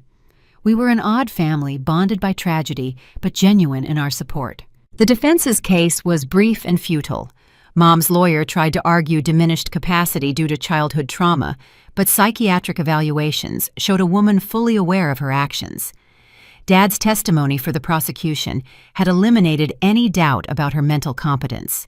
She kept detailed records of every crime he'd stated. Proud of her efficiency. She wasn't insane, she was evil. There's a difference. On the final day of testimony, a surprise witness appeared. Grandma's elderly best friend, Vivian Chen, 93 years old, but sharp as a tack. She'd flown in from Hong Kong where she'd retired. "I warned Stella about Linda 40 years ago," Vivian testified. "Saw right through her act. Stella protected what she could set up those trusts, but she knew Linda would never stop trying. Her last words to me were, 'Protect Eileen when I'm gone.' I failed in that duty, but I'm here now." Vivian produced letters from my grandmother expressing fears about Mom's intentions, documenting early thefts, seeking legal advice about protecting future inheritances. The correspondence painted a picture of a grandmother desperately trying to shield her granddaughter from beyond the grave. In closing arguments, the prosecutor was brilliant. Linda Morrison spent 37 years perfecting the art of murder disguised as love. She killed with pills instead of guns, with manipulation instead of violence. She turned family into a weapon and love into a trap. The evidence shows not a woman driven by mental illness, but a predator driven by greed. The defense's closing was desperate, trying to shift blame to Marcus, to paint Mom as a victim of her own traumatic past. But the jury saw through it just as Mark had seen through Mom's facade. Deliberation took only 6 hours. As the jury filed back in, Mom finally looked at me with something approaching genuine emotion. Not love, not regret, but curiosity. As if wondering how her greatest victim had become her downfall. "Guilty on all counts." The words echoed through the courtroom. Murder, conspiracy, fraud, racketeering. The list went on for minutes. Life without parole on multiple counts. Consecutive sentences ensuring she'd never see freedom. Todd received the death penalty for Mark's murder. Marcus got life without parole for the medical murders. Rachel, due to her cooperation, received 25 years with possibility of parole in 15. Dad got 12 years for financial crimes and conspiracy. As they led Mom away, she turned back one final time. "I made you strong," she called out. "Everything you survived made you who you are. You should thank me." "I thank Mark," I replied clearly. "He showed me what real love looks like, something you'll never understand." Her face contorted with rage as they dragged her away, still screaming about ungrateful children and stolen inheritance. Outside the courthouse, hundreds of reporters waited. But I wasn't alone. Patricia stood on my right, Wu on my left. Mark's family surrounded me like armor. Marie joined us, finally free to reclaim her life. "Ms. Morrison, how does it feel to see justice served?" a reporter called. I thought of Mark, of all the victims, who couldn't be here, of the years stolen and lives destroyed. "It feels like the beginning," I said. The Mark Morrison Foundation for Family Fraud Victims starts taking applications next week. My mother created victims for 37 years. I plan to spend the rest of my life helping them heal. As we walked away from the courthouse, snow began to fall. It felt like cleansing, like the world washing itself clean of Linda Morrison's poison. Tomorrow would begin the real work of building something positive from the ashes. But today, justice had been served. Mark could rest peacefully, and I could finally truly begin to live. 1 year after the trial that exposed my family's web of murder and fraud, I stood in the nursery of my new home 5 states away from Chicago. The walls were painted soft yellow. Sunshine Dreams. Mark and I had called this color when we'd picked it out for our future children. Now our miracle child moved within me, a flutter of life that still took my breath away. Patricia knocked gently on the doorframe. "The news crew is here for the anniversary interview. Are you ready?" I nodded, smoothing my hands over my 7-month belly. The pregnancy we'd fought so hard for, the final embryo that had somehow survived the nightmare, was thriving. Dr. Sarah Kim, my new obstetrician, who had no connection to my past, called it remarkable. I called it Mark's final gift. Downstairs, the living room had been transformed into a makeshift studio. This wasn't just any interview. It was with Rebecca Chen, the investigative journalist whose book about the case, Blood Money: The Morrison Murders, had spent 6 months on the bestseller list. All proceeds went to the foundation, another small victory over Mom's greed. "Eileen, you look radiant," Rebecca said warmly as the crew finished setup. "How are you feeling?" "Grateful," I answered honestly. Grateful and ready to share the next chapter. The cameras rolled, and Rebecca began with the question everyone wanted answered. "It's been 1 year since your mother and brother were sentenced to life in prison. How do you process that?" "I don't think of them as my mother and brother anymore," I said steadily. Linda Morrison and Todd Morrison were predators who happened to share my DNA. My real family is here with me now. I gestured to where Patricia, Dana, and Anthony sat off camera, my constant supports. "Tell us about the Foundation's work this year." My heart lifted at this topic. The Mark Morrison Foundation has helped 237 victims of family financial abuse. We've recovered over $18 million in stolen assets, provided free legal representation to 60 families, and funded therapy for anyone who needs it. We've also successfully lobbied for Mark's Law in 12 states, legislation that makes family financial abuse a specific felony with mandatory sentences. That's incredible progress for 1 year. We're just getting started. Next month, we open our first residential facility, Morrison House, where victims can stay while rebuilding their lives. It's on the property where Mark taught at-risk youth camping skills. He always said that land would serve a greater purpose someday. Rebecca leaned forward. "And personally, how has your life changed?" I smiled, feeling the baby kick. "I'm living, really living, not just surviving. I'm in therapy, real therapy with a trustworthy doctor. I'm part of Mark's family now. We have Sunday dinners and holiday traditions. I'm building friendships with people who knew nothing about my money before caring about me as a person. And in 2 months, I'll be a mother." "You're having Mark's baby," Rebecca said gently. "How does that feel, given everything that's happened?" "Like redemption," I answered, tears threatening but held back. Mark and I went through 3 years of IVF treatments. This little one was our last embryo transferred just before he died. For it to survive everything, the coma, the drugs Mom was giving me, the trauma, it feels like Mark protecting us one more time. "Have you chosen a name?" "Marcus."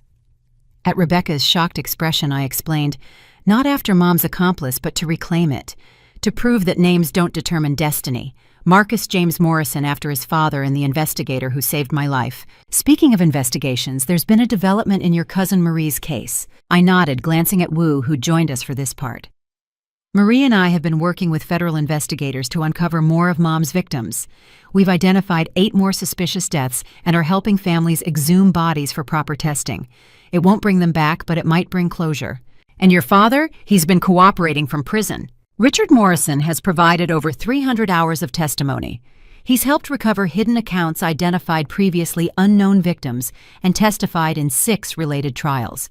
He writes me letters I don't read, but I'm told he's genuinely remorseful. It doesn't change what he did, but his cooperation has helped many families find answers." Rebecca paused before the difficult question. "Rachel was denied parole last month. Any thoughts?" "Rachel made her choices. She watched my husband die and protected his killer. But I've been told she's earning her degree in prison, working with other inmates on literacy programs. Maybe she'll find redemption eventually.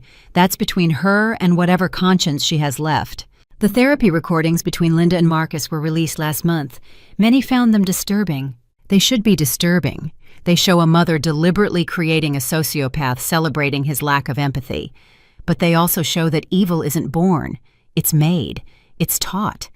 That's why the Foundation focuses so heavily on early intervention, helping young people recognize manipulation before they're trapped. What would you say to someone currently trapped in a toxic family situation? I looked directly at the camera, imagining all the people suffering as I had. You're not crazy. The confusion you feel, the guilt, the sense that something's wrong but you can't quite name it. Trust those instincts. Document everything. Reach out for help. The Mark Morrison Foundation has a hotline, 1-800-SAFE-FAM. You don't have to suffer alone. Your story has inspired proposed legislation nationwide. Tell us about that.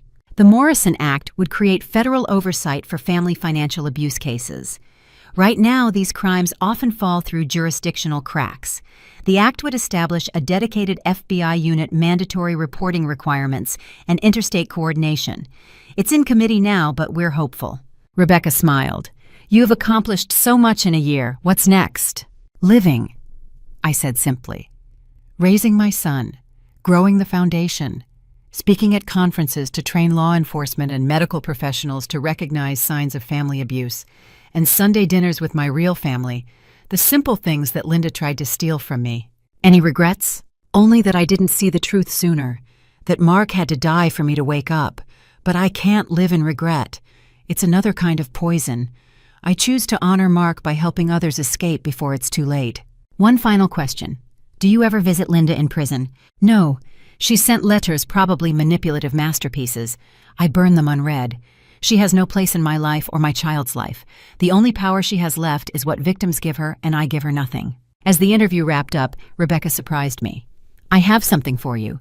We received this at the network addressed to you. She handed me a wrapped package. Inside was a photo album I'd never seen before. Pictures of Mark I didn't know existed. Candid shots from his classroom photos with students, images capturing his joy in teaching. A note was attached. Mrs. Morrison, we were Mark's students from 2018-2023. He talked about you all the time, showed us pictures, told us how love could overcome anything. When we heard what happened, we wanted you to have these. He was the best teacher we ever had. We're becoming teachers too, because of him. The Future Educators Club. I broke down then, hormones and emotion, overwhelming professional composure. 20 young people had chosen education because of Mark's influence. His legacy would touch thousands of students he'd never meet. Patricia was beside me instantly, Wu offering tissues, the Morrison family surrounding me with love. Even Rebecca had tears in her eyes as the cameras captured this unexpected moment. Later, after the crew left, we gathered for dinner. Marie had arrived bringing her daughters I'd just learned existed. Teenage twins who'd grown up believing their extended family was dangerous because it was true. They were shy but warming up, especially to Patricia's cooking. Aunt Eileen, one asked tentatively, is it really over? The bad people are really gone? Yes, sweetheart. The bad people are locked away forever. You're safe now. We all are. As we sat around that table, Patricia, Dana, Anthony, Marie, her daughters Wu and his wife, Mrs. Patterson, who'd moved to be closer, and several foundation volunteers who'd become friends, I realized this was what family actually looked like. Not blood bonds weaponized for greed, but chosen connections strengthened by love. My phone buzzed with the notification from the Foundation's hotline. Another victim reaching out, another life we might save. Tomorrow I'd return to the work, but tonight was for family. A toast, Anthony proposed, raising his glass. To Mark, who saw the truth. To Eileen, who survived it. To Marcus James, who'll grow up knowing real love. And to chosen family stronger than blood. We toasted, the baby kicked, and for the first time since that horrible birthday, when I locked out my blood relatives, I felt completely at peace. Mom had been wrong about making me strong. I'd always been strong. Mark had simply helped me see it. Outside, snow began falling again, but inside was warmth, laughter, and love.